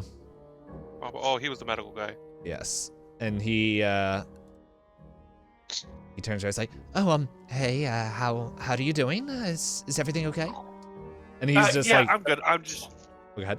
Go ahead. He's just like nervously, kind of like fidgeting a little bit, as like he's there with his doctor bag, just like, oh, hey, no, just I got the alert, and like, this is the closest thing that I have to a Vogger character art, but imagine him looking a lot more like timid than ferocious in this art. Okay, yeah. Oh, my name's Boplin. Yeah, hi. Hey, look, I'm just here to help. We woke up. We're all in the same party here. I'm just here to check up on Lyra. I think Kylie mentioned that she wanted to speak with you. Oh, I don't know why, but hold up. Yeah, it's just they call me the doctor, but it's like I'm a doctor of stars, not life forms, but I got a little training. Hold on. And like he's like tapping on a display a little bit, and it's just like okay, the vitals look okay. Yeah, if anything happens, just tell Ron. Yes, Bumple. If anything happens with the subject, please just let me know. I'm heading out. Of course, Bumple. And he's just like, okay, well, I guess I'll see you around. And then he's like, oh, excuse me. And he just heads back. Well, he heads over. Vortex shoots Lyra immediately. No, okay. Okay, so Vortex is he goes up to Lyra, and like he's like looks like he's just like checking pulse, and you know he takes out his flashlight on his gun. He's like, you know, open up the eyelids, shine light, like kind of just like typical like, you know, doctor checkup kind of maneuvers. That's all a cover for he is using his telepathy, and he is going to try to kind of access Lyra's mind and in her dream state and see if I can garnish any of her wealth of knowledge of traveling the stars, just how bad a situation we're really in, and kind of like what would someone of Lyra's intelligence and education do in this situation? Okay. Now, is this a psychic ability that you are activating? Is there points being spent, or is this just a passive? This will, let's look at that real quick. I want to make sure I do it right. There is like a certain level of like mind reading thing. I'm gonna assume I have to do some kind of side point spend. Okay, so there's mind link. That's just communication. Telepathy, that's basic feelings. We don't want that. Read surface thoughts. That's probably what this is going to be. Suggestion, probe, application of great soundtrack to enable a telepath to delve deep into the mind of a subject and then read their innermost thoughts. I guess this would be more of like a probe, or like you tell me, is this a probe or surface level? If it like, since you're looking for specific information, we'll do probe. Okay, all right. So this is a very difficult. It's going to be a side cost of 4 telepathy check. Yep. So it is 12 plus. I have it up here on the stream for people, because for people who don't know, this is the first time that I'm playing with someone who is a psionic. Now, I still hope I did my points right. Close enough. Okay. All right. Some of my numbers seem a little high, so I just wanted to make sure like I wasn't like having crazy high numbers when I shouldn't. So I have a telepathy of 12. Do I just pass this? So you need to roll a 12 plus. Okay. So you're gonna roll 2d6 and you're gonna add your modifier. Okay. So my modifier from my telepathy isn't showing, but I have 12 points in my skill level. Alright, It so seems like You I hope should that have a Lady good Luck is modifier. with you. I believe a 12. I think it's the same thing as any of your other skills here. Okay. Yeah, so it would be. God, 12. That's a really hard roll. I gotta roll a 10 or higher. So here's the thing. Here's how Traveler works. So you're going to take your telepathy. You're going to take that skill, and you are combining it with your psionic strength. So okay, that's right. Okay. So it is. I don't know why it's the skill level, even though it's 12. If I'm remembering correctly, I believe that's how it is, where you're choosing pretty much a characteristic and combining it with a skill. I believe this would also work with psionics. If I am wrong in how that's working, I'm gonna say, well, this sounds more fun anyway. So okay. I'm gonna say take your telepathy skill modifier, which, like, I'm just imagining 12. Yeah. I believe that's what it would be, is +2, because that's what it is up there. And then combine that with your modifier for psionic, so you're gonna have a +3 to this roll. Okay. It's still the very +3, difficult. I gotta beat a 12. Yes. Yeah. Okay, if this doesn't work, then maybe I'll try to do some surface thought, see what I can get. And I like failing forward. No way. So. All right, bro. I just look at this. That's a natural 12. That's a natural 12, my guy. Oh my gosh. Why'd you roll 2 boy. 9s? What the heck? I thought I was playing with people who weren't dirty liars. Hey, I'm a clean liar. I showered this morning. Or is that a lie? I didn't realize it was that time of the month, Chris. Yeah. Gotta keep clean. Yes, sir. All right. So here's the fun thing, because I know Bryant did his whole character creation, and I don't know why. Or not why. I know why. Sorry, I said the wrong word. I don't know if he had any fun life event stuff that I could like pull from. But He's married. Yeah. I know he's married. Yeah, I know that was what he was very excited about. But this is what I'm going to rule in here, is that he is. We also know that he dropped out of college, and so Yes. I'm gonna say But that, he's also a scholar. yes, that came later. And so maybe there's a core memory, and I'm gonna say right now, Bryant has the full authority to veto this when he shows up in person. Okay. But 99% chance he'll be cool yeah. with it, but so, but maybe the reason he dropped out of college was that there was a family member or someone close to, maybe not someone that's even related to him, but someone that was close to him and his family. They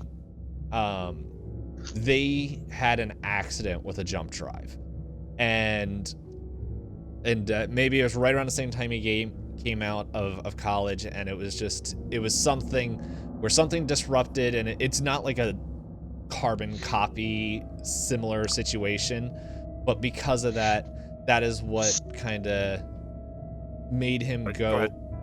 I don't think it was like the power gave out. I think someone just put in, which it would be a lot more of a common problem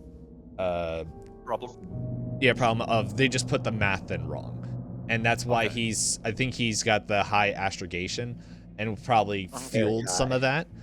And so the fact that and so when you go in there with like the knowledge of what you are looking for and everything, like this memory like floods into your brain, and it's just like the emotions and everything kind of like flood you over, and it's just like if anyone was here in the building, like or in this room, they wouldn't see anything, but it's like maybe like nothing would look out of normal, but it's just as you're like checking her over and putting on the show, like maybe just like a single tear begins to like trickle out of your eye as like the emotions of everything is so strong, and then you just know, like you're not gaining the knowledge, because I don't think that's what Probe said you are, but it's like, okay, besides checking engines, we need to find out why we're going and where we are headed, and that's what you realize what Carl and Kylie were frustrated, like in the middle of being extremely frustrated about. Okay. All right. So. Okay.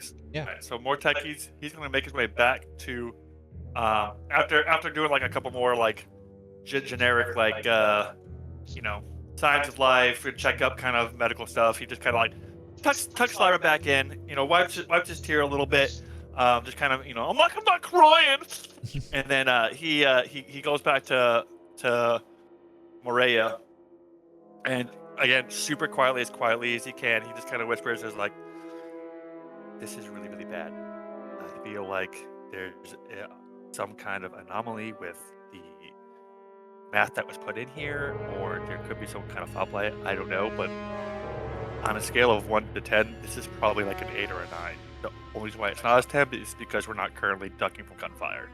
But I would say that if you could use your standing from your time in the Navy to kind of help push this narrative that we really need to fix this, or otherwise we're all doomed, I think that would benefit the party.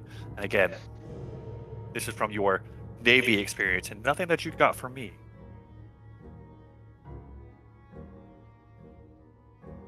Maria fell asleep. Mortek, why are your eyes red? What's that?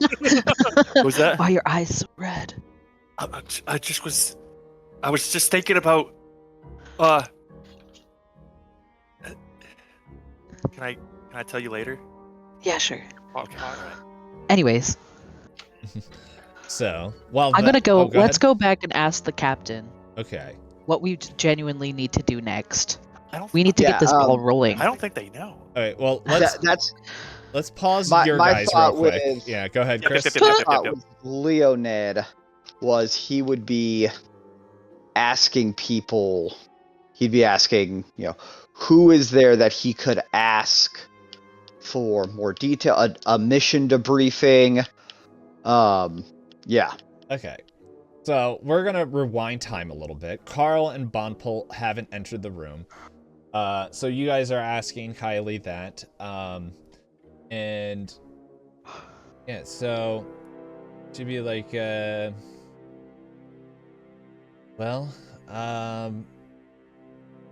Gwen is the engineer. She's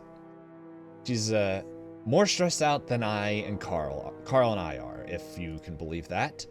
Because she's trying to figure out the engine, so she might have some information. Honestly, Bonful, I know he's not really a person doctor, a life form doctor. He's more of a studier of the stars, but he is more stressed out than we could imagine right now and isn't very helpful. So, but he does know a little medical information. And honestly, if you just like, there's another war guy. I don't know, he's some decorated war hero, Ellard or something. Him and his buddy are walking around somewhere. Like I honestly don't know what he's doing. I just know that Rand woke him up and he just started trouncing around the place, not really asking for any information. So yeah, I would start with those two, definitely Quinn and honestly, if I know there's a couple other people that I don't really think they're useful in a situation like that. And as she said in this, I was like, "You called me?" No. But if you're here, we can get back to work. And he's like, "Okay. Sorry for the outburst, and sorry to you guys as well. I'm just pretty sure Kylie told you. Extremely stressful." This is what happens sometimes, you know. Sometimes you make plan and it goes sideways. Let us go talk to the person who knows about the engines. Engines. It is definitely alarming that they are not working. She's if you go down 2 rooms, on the same side, she's in that room. You want to go talk to her? Oh, here's something. Ran? Yes, Captain Kylie. Please give the new everyone who just awoken access to the ships. Access to the ship. Affirmative. It has been done. Everyone now has access to all common areas. That is wonderful of you. Thank you. And I think, well, just like for in the fiction right now, more tech. I don't think you noticed that because you were pulled into the memory, but Mariah, you definitely, or Maria, you definitely heard that. Like Rand said that to you. Like you now have access to, like same thing. Just like you now have access. That makes sense. That makes sense. So that's why it didn't come up in your previous while you were brain diving. But yeah, so if you guys, Leonard and Emerson, if you guys are heading out there, as you guys are walking out, I think, unless there's anything else you wanted to ask Kylie or Carl. Um, And if not, that's all good as well.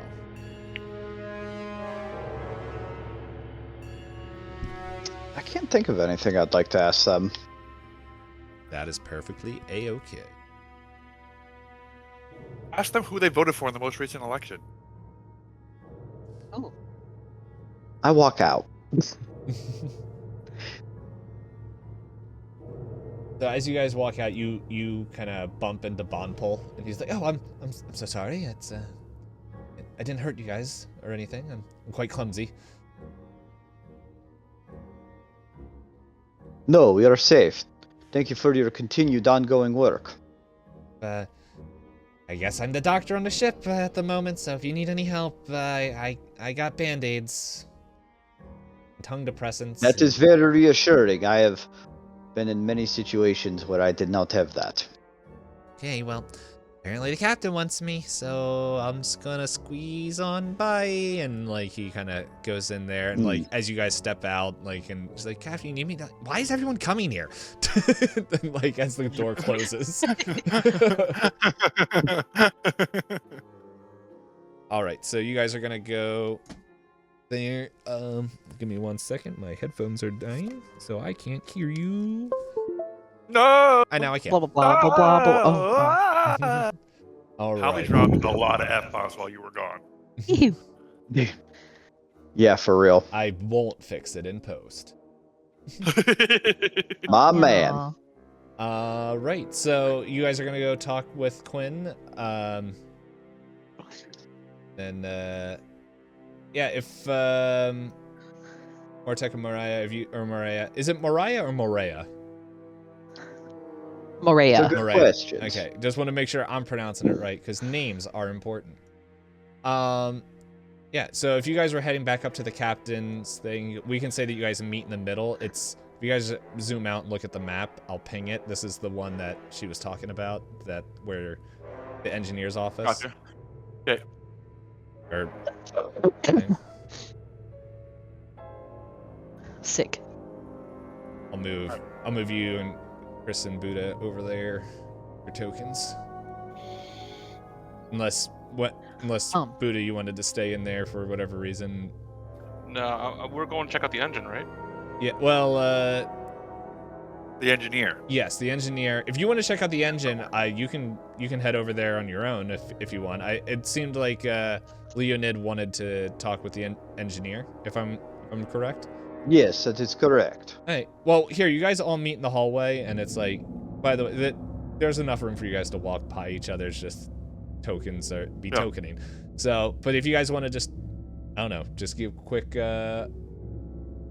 like, we don't, unless you really want to, but it's just like, yeah, you can mention everything that, and talk about whatever plans you want to do.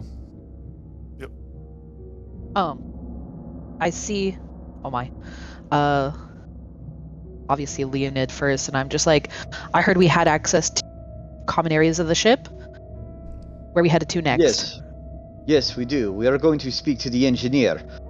I'm sure you know from your time in the Navy that the engines are not running the way that they should. Indeed.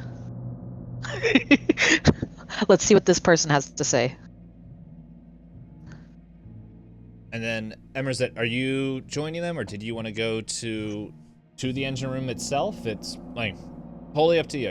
You can do whatever you would like. Well, we haven't met the engineer yet, so I guess, yeah, we'll go with the engineer. See what he has to say. Let's go. Find. This is my favorite tool of the hide reveal. Yeah. Ba-doop. Yeah, so you enter, and it looks kind of neat in here, but it, like, just imagine grease, and like tools scattered. There's Schmutz. Schmutz. Yeah, schmutz is all over, and like there's just tools, for like tablets, the rare like paper like backup blueprints of the ship, and you just see this woman just kind of like on the floor, just like in the middle of like all these like papers tossing. He's like, goodness, okay, so this wire's supposed to go over here, and it's supposed to go, and like she doesn't even hear you guys come in, and she's just like a mad person, like writing notes in like a notepad and like looking at different things, and yeah, she is in her own world right now. Excuse me. Yeah, what? We were just checking to see what has happened with the engines. Oh, what happened the with the engineer? engines? Yes, I assume you have noticed that they are not working the way they should, being an engineer. Yeah, and like she's not even looking up. She's like, oh yeah, what's wrong with the engines? The fact that we're in jump space and they're not working, not powering on, that like we can't even get an interface. We can't even go outside to rewire the ship. I don't know. Let me figure it out. Oh, that's right. That's my job. And I'm understaffed and underpaid, and I don't have time for this unless you're here to help. What do you... And like she's saying all this and like just going through it, and like she stands up, goes over to like a desk, and is like shuffling through like different things of just like, where's this notes here? And it's just, she is very stressed out and not paying attention. Like she's not giving you guys like the time at the moment. Yes, well, we can be here to help if that is what you need. And like as soon as you say that, she stops and she's like, help? You guys are actually going to help? And she turns and looks at you guys, like walks straight up to you. I'll just bring you guys in the room. so that way you're not like yelling through the wall. So, it's like, who said that? And she like turns around and like gets right up in your face, like, you really mean that, or are you just saying nice things so you'll sweep me off my feet or something stupid? Because if you're trying to pick me up for a date, this isn't the time, and I'm not interested. Listen, I am divorced. It is tragic. Congratulations. I take out a photograph that has a 4-year-old boy in it. I miss my little boy. Now, I am not here about taking you on a date. I am not interested. However, makes 2 of us. I am here to fix the engines. Because if I don't, I show her the picture of my little son again. I do not get to see him again. So, how do I fix engines? Alright, well. Sorry. It's... got off on the wrong foot. Like, she like... didn't mean to blow up, but between Carl and Peng coming in here, just... especially Peng, if you see that overgrown cat walking the hallway, tell him to not come in here. He's an idiot. But what does Peng do here? I am literally trying to find that out myself. Understood. But I am Quinn. That is my name. Quinn. Quinn with an N? 2 N's. Boop. Okay. Quinn. Boom, there she is. I'm here to, for some reason, honestly, if we didn't have this problem, if they didn't get this ship on, the ship shares and everything, we probably wouldn't have these problems, and, that should have been something that was Timu ship.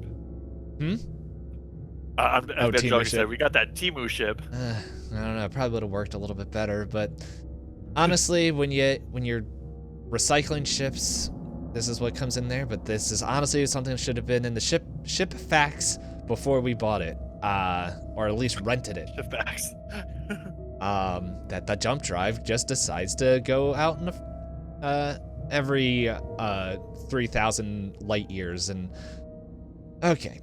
This isn't... I'm not helping. So you suspect that it was a jump drive failure, not a miscalculation? I don't know... I don't know that part. What I do know is that the drives aren't driving. The power is out.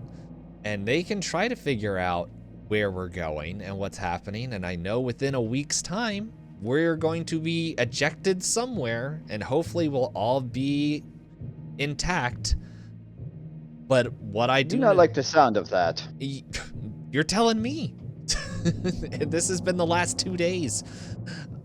But I don't know. I checked the fuses. I checked the power couplings.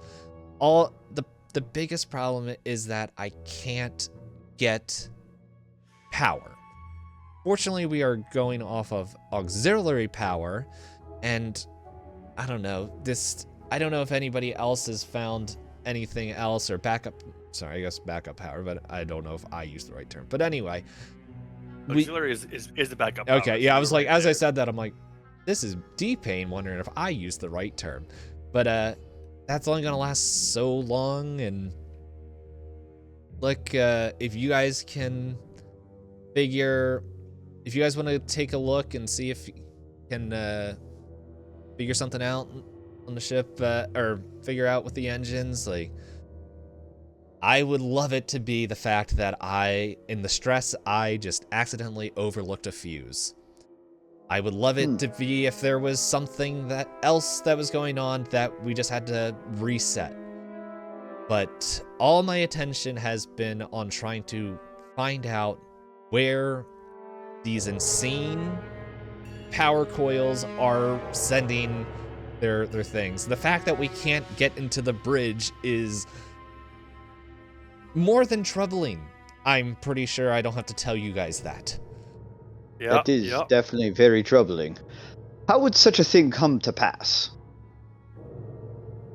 Well,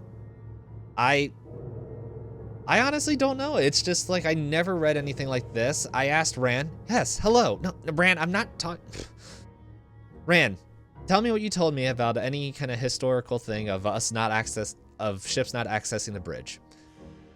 The bridge has not been able to been accessed mainly due to pirates going onto the ship. No, okay, yeah, and she just goes down the history of being breached, or the captain dying inside the bridge, and it's got like a life code lock, and so the crew couldn't get in there. And it's just, and like as she's saying that, Rand just like, that was Article 57,000 in the Star Corps magazine. I don't need to know where it is, Rand.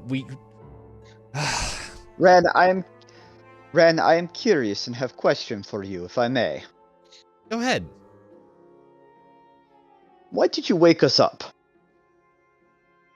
Because it was an emergency. It was time to get up and help. The captain said... Yes, but there are... Okay. Keep going, Ran. I am interested. Yes, the captain said we need all hands to help. And so I woke up all hands. You woke up everybody? Yes. There are not more people sleeping in cryo? No. Unless you count Lyra, as I'm told her name is. Oh, yes, except for that one. She seems to have Cairo sickness. But it should wear off in the next, in Earth time, 7 days. It's... And this is when Brian's going to tell us next week, guys, I have diarrhea. I can't come. Yeah. Unfortunately, I'm going to be swapped with Bryant because Oh. I'm going to be out in Boston. Boston. Ooh, to schedule your diarrhea for a different time.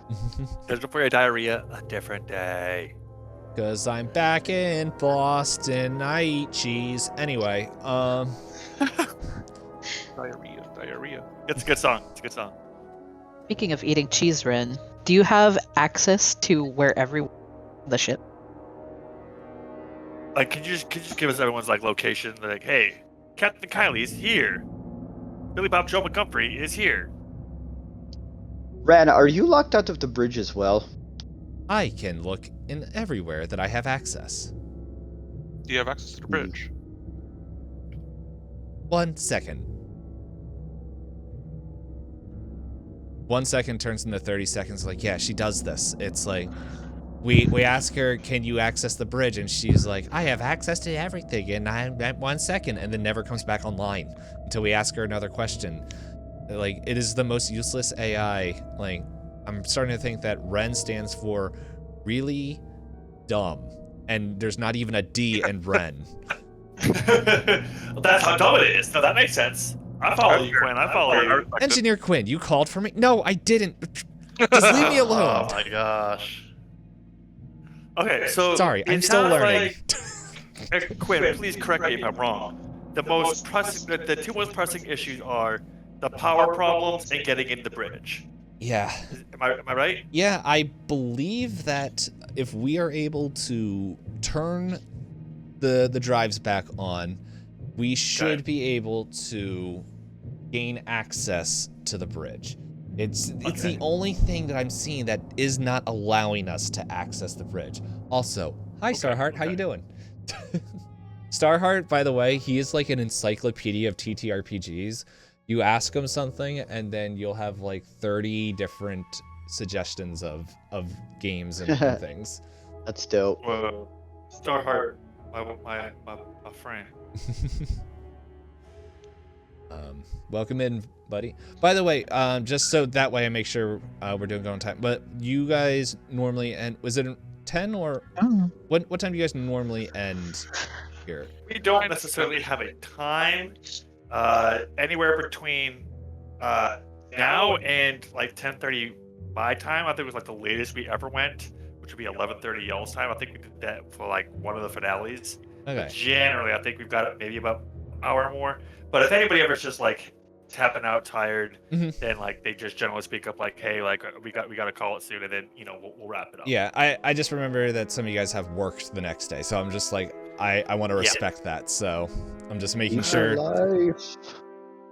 we generally, it's me and Holly that work, and we generally are just the ones who bite the bullet for the sake of playing D&D with our friends. In terms of losing a little bit of sleep, but we should be okay. I don't think we're going until like 8 or 9 tomorrow.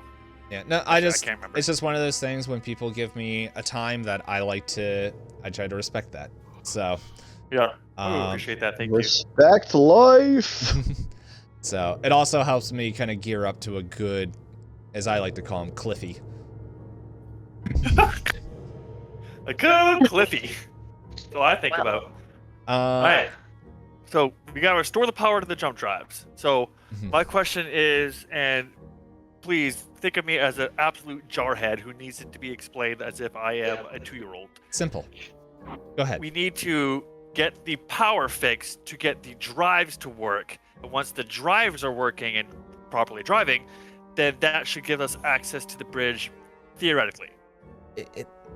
Yes, in layman terms. The drives is just what is going to keep us moving through jump space and help us direct it. But if we can get the engines just running, we should be able to override whatever lock is on the bridge. Okay, all right. And please don't get mad at me. I'm not. As an absolute idiot, is there some kind of restart that that an engine can kind of do to kind of restart kind of its cycle to getting back on? Is that a thing that we can do?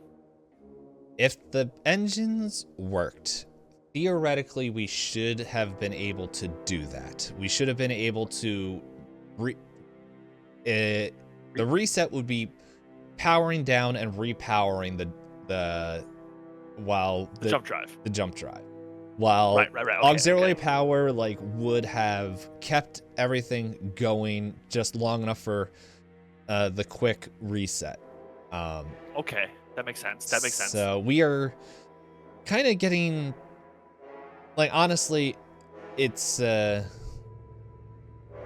auxiliary power is not supposed to be lasting this long. So for what we're doing, on borrowed time. Yeah, so we need to figure out what's going on. So yeah, honestly, if the general guy, him and his buddy were walking around, it was some weird device and all that stuff, so he might have some information. Got it. If you want to go into the engine room and just kind of give yourself a once over, you guys should have access to it. If not, just you guys have my permission. That thing that speaks that we don't want to summon. Exactly. We should have access just the way that you should have access to the bridge. Am I right? Yep. Well, no, not the way we have access to the bridge now, but yes, you guys should have access into there. We can go in. I've been able to go in there, and I know other people have gone into. And if you see a stupid cat, just ignore him. He's a meathead. He doesn't know what he's talking about. Stupid cat, meathead. Gotcha. Okay. Let's go back to the fact that the cat does not know what he's talking about. What do you mean by this? He's a gunner. He's a mercenary. He's hired to protect us from attacks. So I've gone through 6 different deployments. I've probably seen weirder things now that I'm thinking. Yeah, it's you can tell from just. Sorry, I'm thinking of a different game, almost like human empathy and just your guys' own experience stuff that this would pretty much he would be Quinn is definitely your researcher, more tactical mind, and the way she's talking about Peng is this guy that's more stereotypical movie jock that's just I'm large and in charge and ready to hit things, is just the way you are kind of getting the vibe you're getting. Okay. Just the way Quinn's talking about. So, but yeah, if you guys have any questions or anything, I wouldn't really recommend it because, well, you've seen how our faithful voice in the sky, how well she works.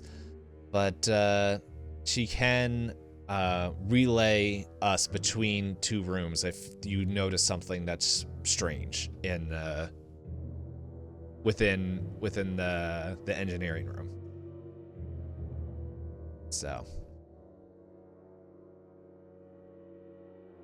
but yeah, or you guys can just come and get me, or ask Ren to. Ren is here. What would you like? No, oh my goodness. Oh gosh. I'm gonna be here for the next 5 minutes talking to her. So if you guys just want to go, just go ahead. And like she just starts yelling at the sky.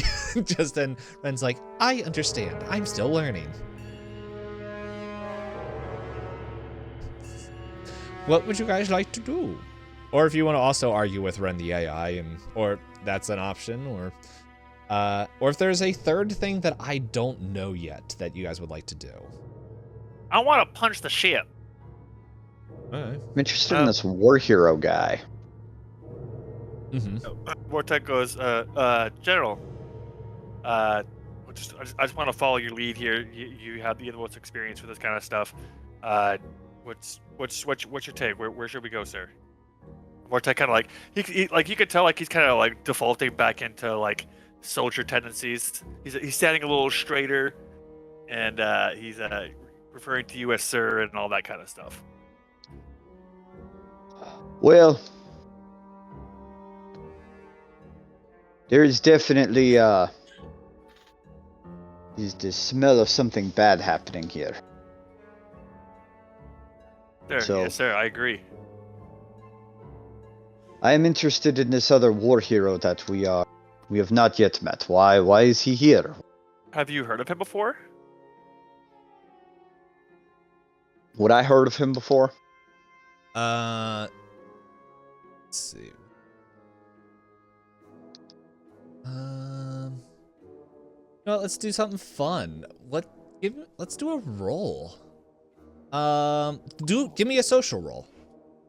Here you go. Let's get some rolling going yeah, on. so it's gonna be an 8, so 8 or higher. I think I just rolled 2 with that second one. And you died. This says the 2. Kidding. So Hold on. Yeah, you did roll 2. Okay, my first 2d6 roll was a 9. 9, and then Yes. you said you're like a baron now, so you should have like a plus 1 or Yes. 2. Yeah, so you know of you have heard I don't think you ever met General Kellard, because Kylie mentioned him, his name. But you know that he is quite a decorated war hero. By the way, just here's something else I'm remembering that I can't remember if I mentioned this when we were live. There's so many things that I know I mentioned when like as we kind of broke up and did our own kind of things that I don't know if I told it's all good. everybody.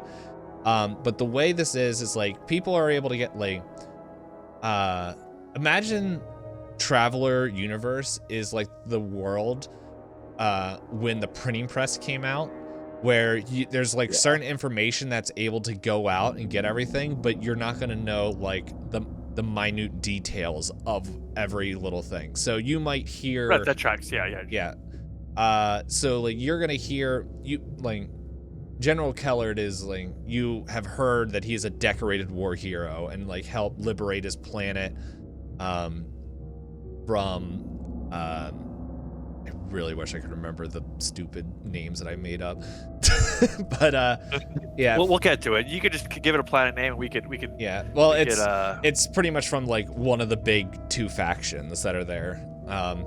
And it's just like, yeah, he was in there and helped push off this, and like you remember hearing like just rumors of like how he like took on like a pretty much a tank with the pretty much like how like, unfortunately, rest in peace Chuck Norris, but like how people like make jokes like, yeah, Chuck Norris like the bear got Chuck Norris or something like that.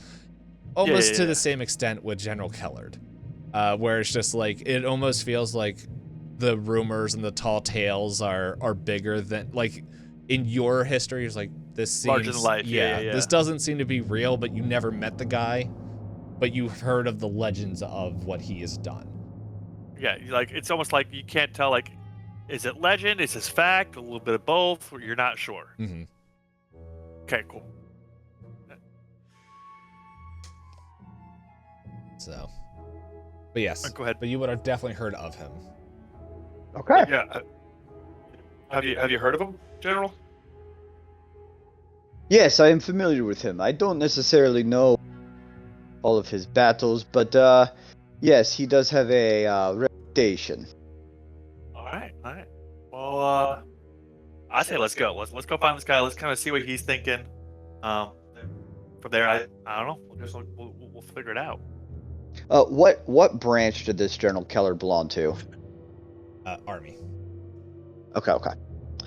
All right, so we find General Keller. Oh, you just I guess we gonna? have to ask. Are you gonna ask Ren or She who should not be named. Ran? Yeah. Ran, I am looking for the General Keller. Where would I find him? He is in the tail section. I Ooh.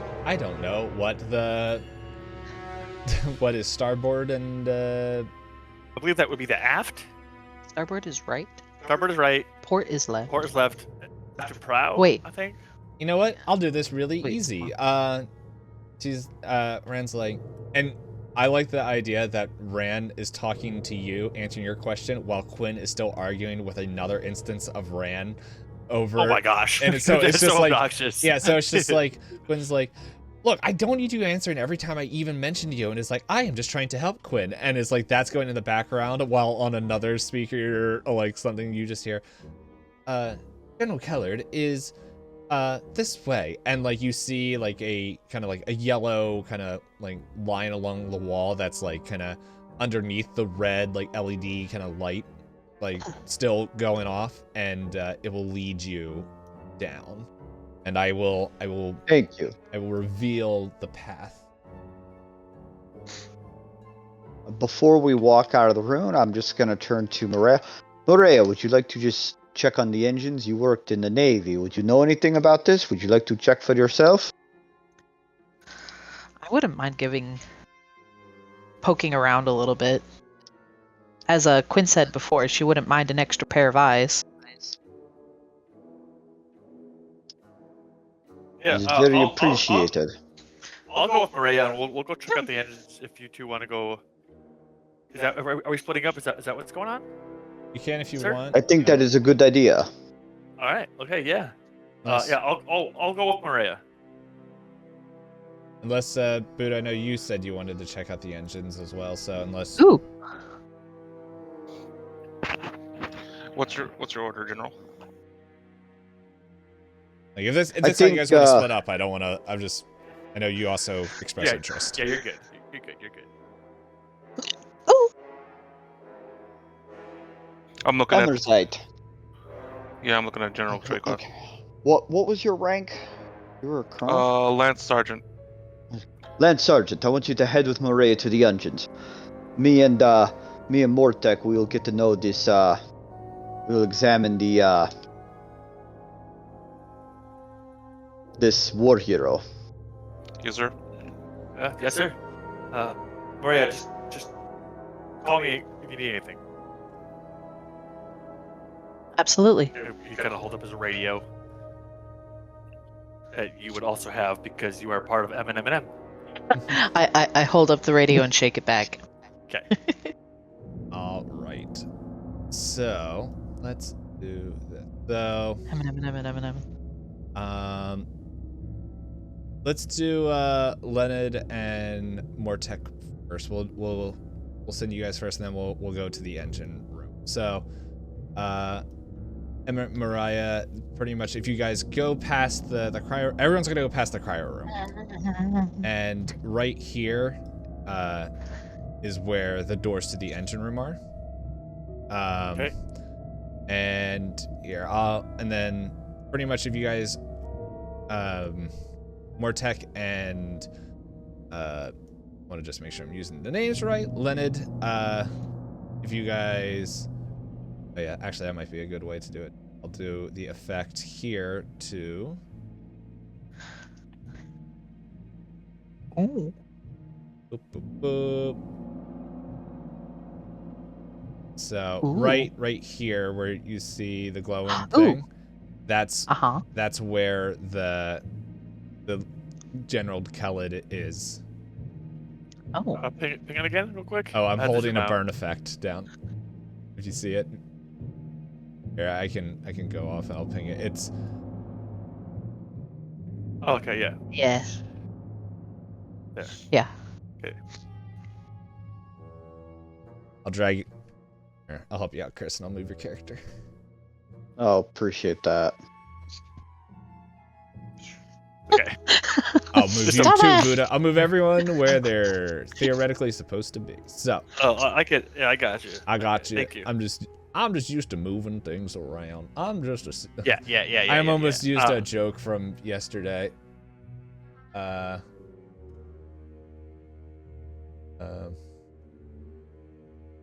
moving the game. I should text message here in chat.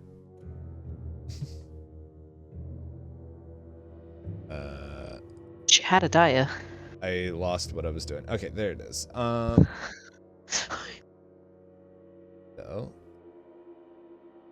actually need to bring up my other favorite reveal thing, Polygon reveal, because this room's a little funkier.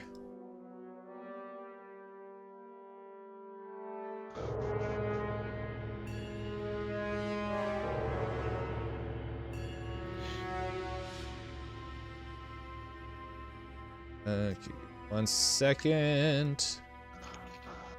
Revelio.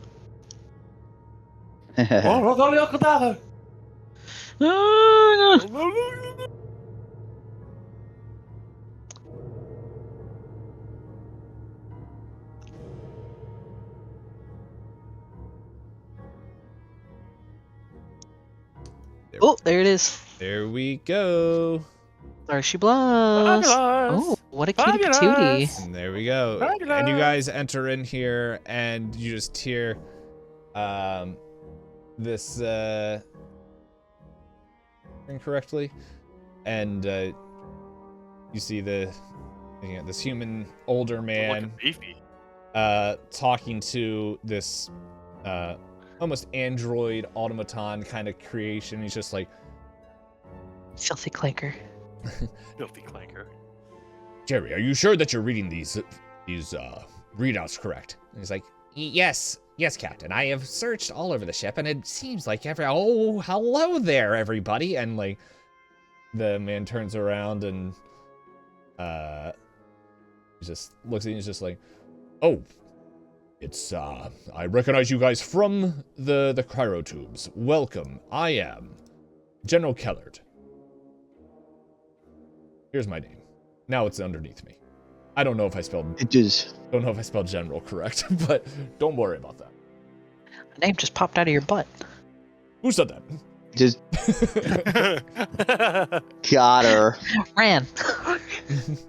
Yes. No. Real quick before we dive into all this, Starheart, you are not missing anything. This is the first session. Last session was just character creation. We can do just a real brief recap for you guys, for you, Starheart, so that way you're all caught up. Is essentially these guys woke up in Cairo.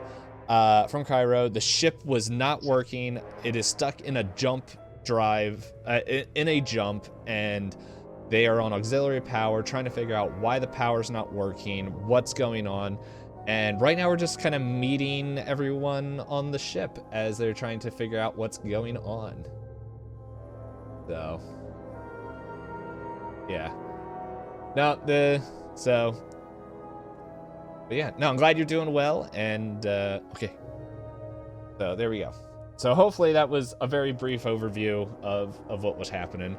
And General Kellard is like, oh, and before, and with me is my dear companion, my right-hand man, Jerry.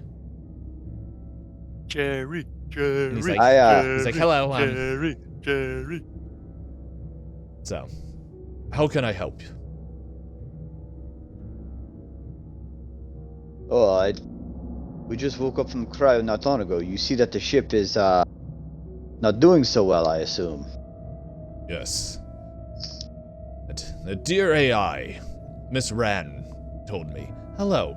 No, Miss Ran, Go. I do not need your assistance right now. You can go help someone else. Affirmative, General. Yes, our dear friend, Miss Ran. Yes, So hello. what brings you? Do you need anything Oh, landed? you can't say her name. Oh my gosh. What I just totally ignore her. General, what brings you on this ship? If I may ask. It is probably the same reason you guys have joined. You're here to help the Conglomerate to destroy this scourge upon the kingdom. Well, not the kingdom. I'm not in a fantasy world. Upon the galaxy. Yes, yes. Space Kingdom, as it were. Yes. And of course. We were successful in pushing him back off of our home planet, and then Jerry here helped me. He was my right-hand man. So, I said that He's already. good. Oh, yes. I wouldn't good go soldier anywhere isn't- without him. Of course not. A good soldier. They're so hard to find and they are irreplaceable. So when did you wake from cryo? About, it seems, almost... Jerry, when did we wake up? And Jerry's like, it was. And he, like, you see, like, his eyes, like, kind of, like, the Matrix numbers go...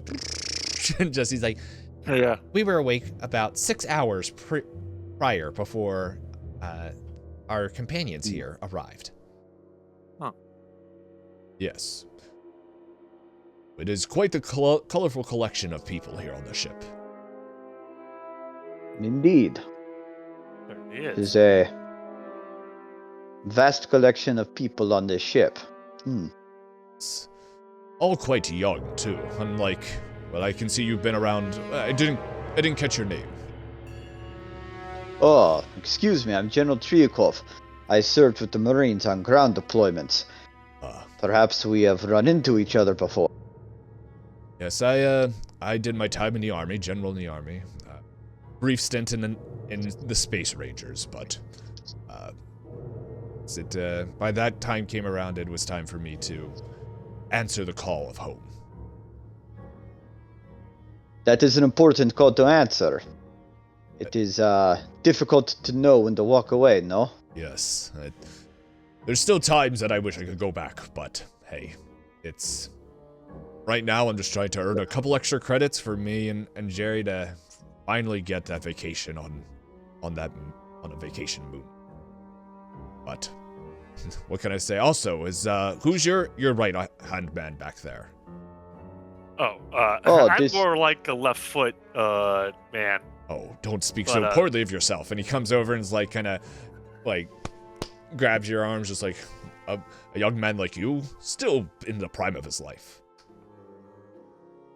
Yeah, thank But, you. Yeah, Mortek looks to Leonid and just kind of like, what's the protocol here? No, we are... There is no protocol. We are just two old men who, perhaps stayed in the game a little too long. Am I right, General? Of course. Of course. Yeah, yeah, my name's Mortex. I actually just met Leonid not that long ago. But he's a commanding man and has lots of experience. So I'm just following his lead and trusting in his judgment by his reputation and rank, as I would you as well, General Kellard. That is very smart of you. Gain the wisdom of your elders and do not make the same mistakes that we did.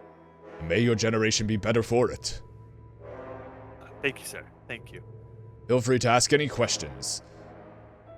Jerry here has tons of experience as well. He's like, oh, no, well, yes, I was alongside him for a while, and I'm pretty sure you guys know when you find a friend like Kellard, it's no longer you're not driving a ship, you're just along the Kellard Express and just helping out where you can. You That help speak is too good kind. help. Sorry. The engineer mentioned something about the strange device you have.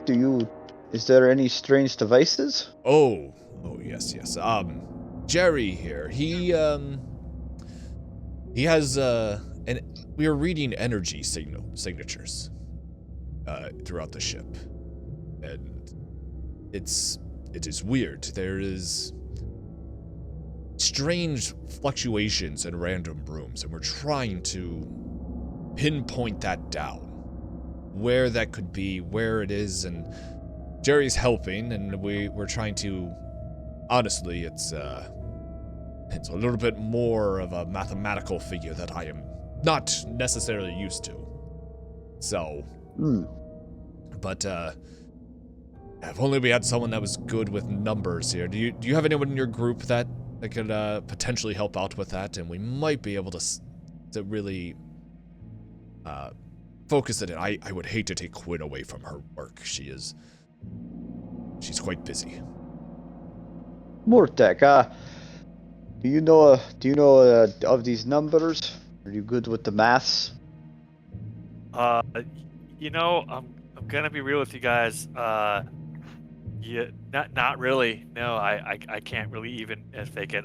You know, I didn't grow up with a strong education, and I've been making my career as a gun for hire. So I just have I'm more of a man of action, and I'm pretty good socially speaking, but numbers not so much. Mariah's pretty good with the numbers though. I was going to ask about that woman that you've been traveling with. She very good with numbers? You should try to get her. Do you have a way to call her? Yeah, I have a way to call her. I have a quick question for you, Jerry. Yes. Just let me see it. Sorry. Oh, okay. Sorry. So you're very familiar with how ships work, generally speaking. Yeah, for the most part. All right, but this is still not a calculation that like you're able to make. It's because the fluctuations are sporadic and quick. We're just pretty much by the time I noticed it, that was maybe a half an hour before you woke up, and so we were really just trying to do a quick perimeter of the ship to see if we found anything, and you kind of just caught us, well, as we were doing it. It seems like it goes off, sorry, the time I was about to say doesn't make sense. Let me rephrase that. They've been searching, like, for the past 3 hours we've been doing this, but the fluctuations seem to happen every 30 minutes, so it's a little bit slow going, and it's real brief. Yeah, that makes sense in a way that it doesn't make sense. My last question is like, do you know how we could maybe access, for no reason at all, the ship's programming? That would probably be in the bridge if I would guess right, but I am not super familiar with this ship. I really love hearing about this bridge. Yeah. But I don't know. I said Mariah. That is not a character in this game. It's not. It's not. And then we just hear Christmas music playing. Oh no, the ice witch is back. No. It's too early. The real boss of the campaign has appeared. I'm going to kill you with cheer. Ran, no. Quinn, there we go. That was the name I was looking for.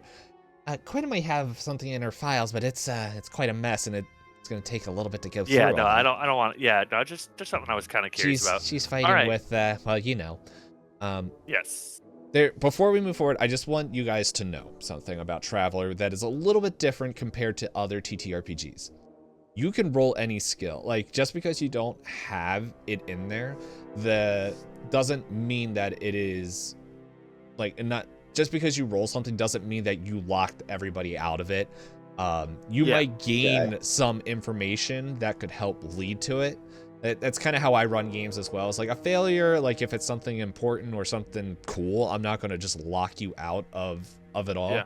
Yeah. So you might get some information that can help you think of something. So if you don't have like expertise in it or anything, feel free to roll that. But also, just because you don't have a skill, like it is difficult if you don't have like engineering or something like that. But with Traveler, I'm also like, I do this a little bit more in Traveler, is that if you want to try something and it's like, hey, if I'm saying, yeah, you might need engineering, and you're like, hey, can I go at this with a mechanic role or something like that? And like, make your case for whatever role you want to try, and we'll see if it fits. I like creativity. I like looking at things in a different way, and you guys might see something different. Now, if it's like, hey, I want to carouse with the engine, it's like, no. Yeah. I want to carouse and use my heavy weapon skill. Yeah. Engine be looking at me with those eyes. Yeah, but it's like, here's a good thing. There's another way, like heavy weapons, like just for that, is like, hey, I want to use my heavy weapons skill, but it's not for attacking. It's like, I want to use like my education or my intellect with it, because like some of the wiring or whatever, like if stuff like that. So cool. Yeah, so feel free, be creative, and let me know what you guys are thinking, because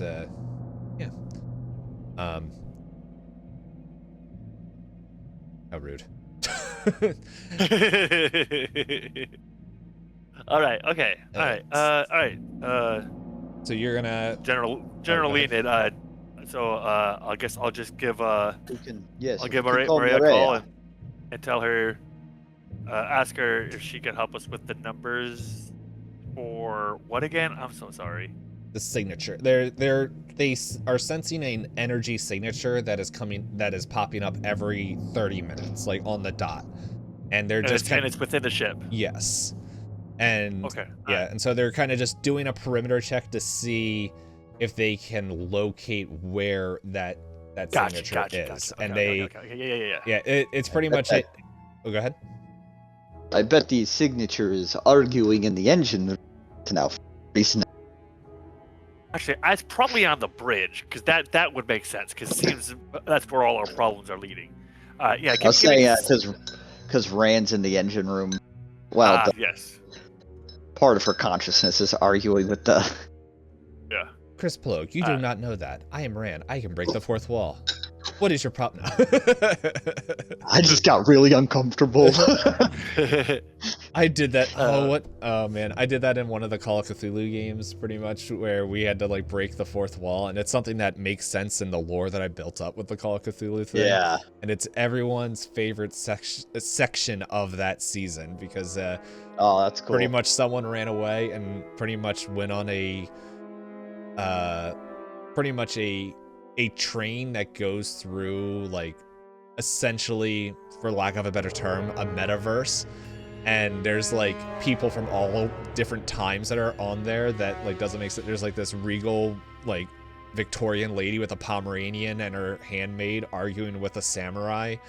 There's this pirate that's there, like, I'm trying to remember, and then my favorite person, Wesley Snipes, moments before he goes on the set for Blade 2.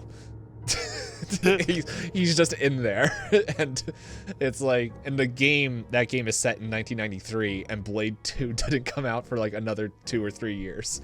So yeah, it's only ever going to be one Blade. Yep. So, and the funny thing is, when that was all created, I still haven't watched the Wolverine and Deadpool thing, so I didn't even know he was in that. So. Oh, dude, it was such a good cameo when he showed up, dude. So cool. Yeah. I'd seen all the Blade movies, so like when he rolled up, I was like, let's go. I got burnt out on Marvel, so I'm just like, Understandable. The second phase there was a lot of garbage in the second phase, or the fourth phase, whatever phase we're in, post Endgame. I didn't even make it to Endgame. Yeah. I made it to Civil War, and I'm like, I'm good. But I will say, Civil War, aren't we calling Maria? Yes. No. Yes. Another smooth transition. No, I want to talk about my tangent. So let's rewind time a little bit as Emerson and Morea. Morea. Morea, Think of like it's Morea when the moon hits your eye. Yeah, okay. It was funny. Just gotta find out where the perimeter of this room is. Okay, here we go. So. I cannot be contained. You're contained in a ship right now. I cannot be. Same. I just actually put on a cup of tea. Ooh. All right. Oh, who's that cutie patootie? All right, so you guys enter in here, and even though it's not like shown on the ship here, I'm just gonna move you guys in here so that way we know where you are. Yeah, so it's like, even though you guys don't see the actual jump drives and everything in here, this is where like all the consoles are, where all like the fuses and everything. Ignore the fact that it looks like a cargo bay. Does it sound like a modern day McDonald's with a bunch of like beeping and stuff going on? Yeah, it's like it's Buddha, play that soundbite. No, you hate it. I do hate it. Oh, well, now it's even better. That one. Yeah, there. Yep, so that's all going on in the background and the foreground and the middle ground. And there's just stuff there, and then it's like you just see this old man just kind of sitting in the corner. Knock knock. Knock knock. Is there anything we can do to help? And it's like he doesn't answer you. Like he's kind of like staring at the corner. There's like the thing is that you can see where all the consoles are. There's not a console at the corner. There's like not even a display. And as you guys kind of, well, yeah, he's mumbling something, but you don't hear him. Our dogs. Which I'm gonna walk into the area he's staring at. Hey. And then as you walk closer, you hear like, I used to live in the mountains where she was named Glory. And like he's just going on and on, just like, and you can kind of catch his eyes. His like eyes are vacant. Like there's no there. As he's just like, I saw the stars and like he's just singing this song, and it's like haunting and kind of creepy. And he begins. What? Does he have a name tag? That's what I was just about to ask. I'm gonna roll 2d6 and high or low. Ow. Low. Hi. Nope. That's not how that works. That was a good try, Holly. We'll go with Buddhas, I guess. Well, you would have won if I allowed it, but no, you do not see a name tag, and he's just like kind of there, just and he just like as he's going there, and he's just like in the corner, and then like he's kind of like hunched over, and then like as you kind of like get closer to look at him, he's like his head snaps, and he's just like, oh, it's time to go, and like he just walks out of the room. And I want to be this guy, just living large, living the dream, doing what he wants. And I think this is my guy. I think that's a good moment just to be like, hey, we'll see you guys next week. Oh, fire. Works Okay. to be other way. Because it is getting to the 10:30 mark, at least here. Yeah, it is. And I could hear the yawns. So for anyone that is watching here, I'm going to try to get this up on YouTube if you missed any of it this week. So it will be up this week. If anyone's watching on YouTube, I'm going to try to make sure that it's uploaded so that way you guys, if you catch the streams, can at least stay up to date. I'll probably, since we're going to be taking a break in the middle, probably do it in 2 parts. But yeah. And just pay attention to the Discord, because I will, if for some reason scheduling and all that stuff doesn't seem to work out, I'll let you guys know then. But I hope you guys had fun. I'm glad you guys were able. Oh yeah, yes. Yes. Yeah, a lot of fun. Yeah, no, it was a lot of fun. I'm looking forward to playing it more. I want to roll more dice. I want to roll more dice. Yes, it's. Yeah. I knew this was going to be a light dice rolling thing as we are figuring. it's all right. Like you guys are Yeah. meeting everybody. Right. I loved the role play. The role play focus was a lot of fun for me. Next week, I believe Buddha is going to be out. We should, in theory, have Bryant back. So yeah. So we This should guy. have a reason, canonically, as to where Buddha is going to waddle off to for next session. Oh, don't He's worry. literally in. He's Leave me in literally there. in the engine room. He's in the engine Yeah. room trying to do math. Just Yeah. trying to And he- figure it out because the He old guy doesn't left. want to disappoint me, but he keeps he can't figure it out. Yeah. But we should also be starting more on time. Yeah. Now that we have like less logistic things to take care of. Mhm. We're always really respectful of like people, getting here as quick as they can and not trying to guilt trip nobody. But we'll do our best to make sure we can start a little quicker. 'Cause I think we started an hour later than our original intended time. So Yeah. we can try and There was be a little little. more timely. Yeah, there's a little bit of some last minute character sheet stuff that we had to figure out, and Yeah, stuff. it was all good. we'll blame Bryant because he's not here. Yeah, flip it, Bryant, bro. All I gotta say is I will also That say guy. that you guys are a lot nicer than what I do when characters, for some reason. Well, normally because I don't normally have a lot of characters. Like I have at most 3 people playing. When someone can't Yeah. make it, we normally can't play. But if someone's like that, I'm just like, well, they pooped themselves and they are just covered in poop and can't do anything. funny that you mentioned that.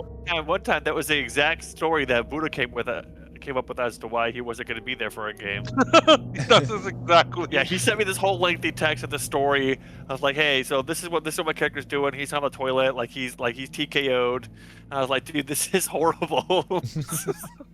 Yeah, I told him that since I won't be able to make it, just say that I have intense, gut-wrenching diarrhea.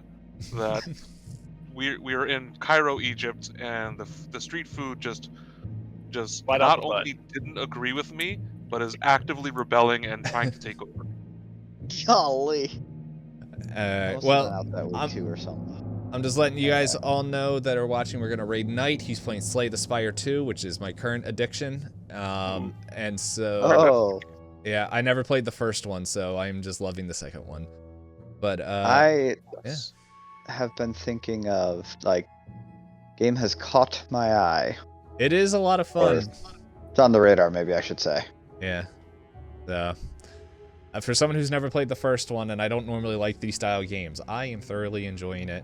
But I got like 30 seconds left on the timer. I will be on tomorrow, by the way, which I think I will be playing Slay the Spire 2. I think my little bro is joining me, which is always fun to play games with Oh, him. cool. Heck yeah. And Is that art pain? RP. Uh-oh, I'd hope not. But yeah, that is it. And yeah, we'll see you guys next week. And if there's any major changes, check out the Discord. Until next time, talk to y'all later. Peace. Bye. Peace.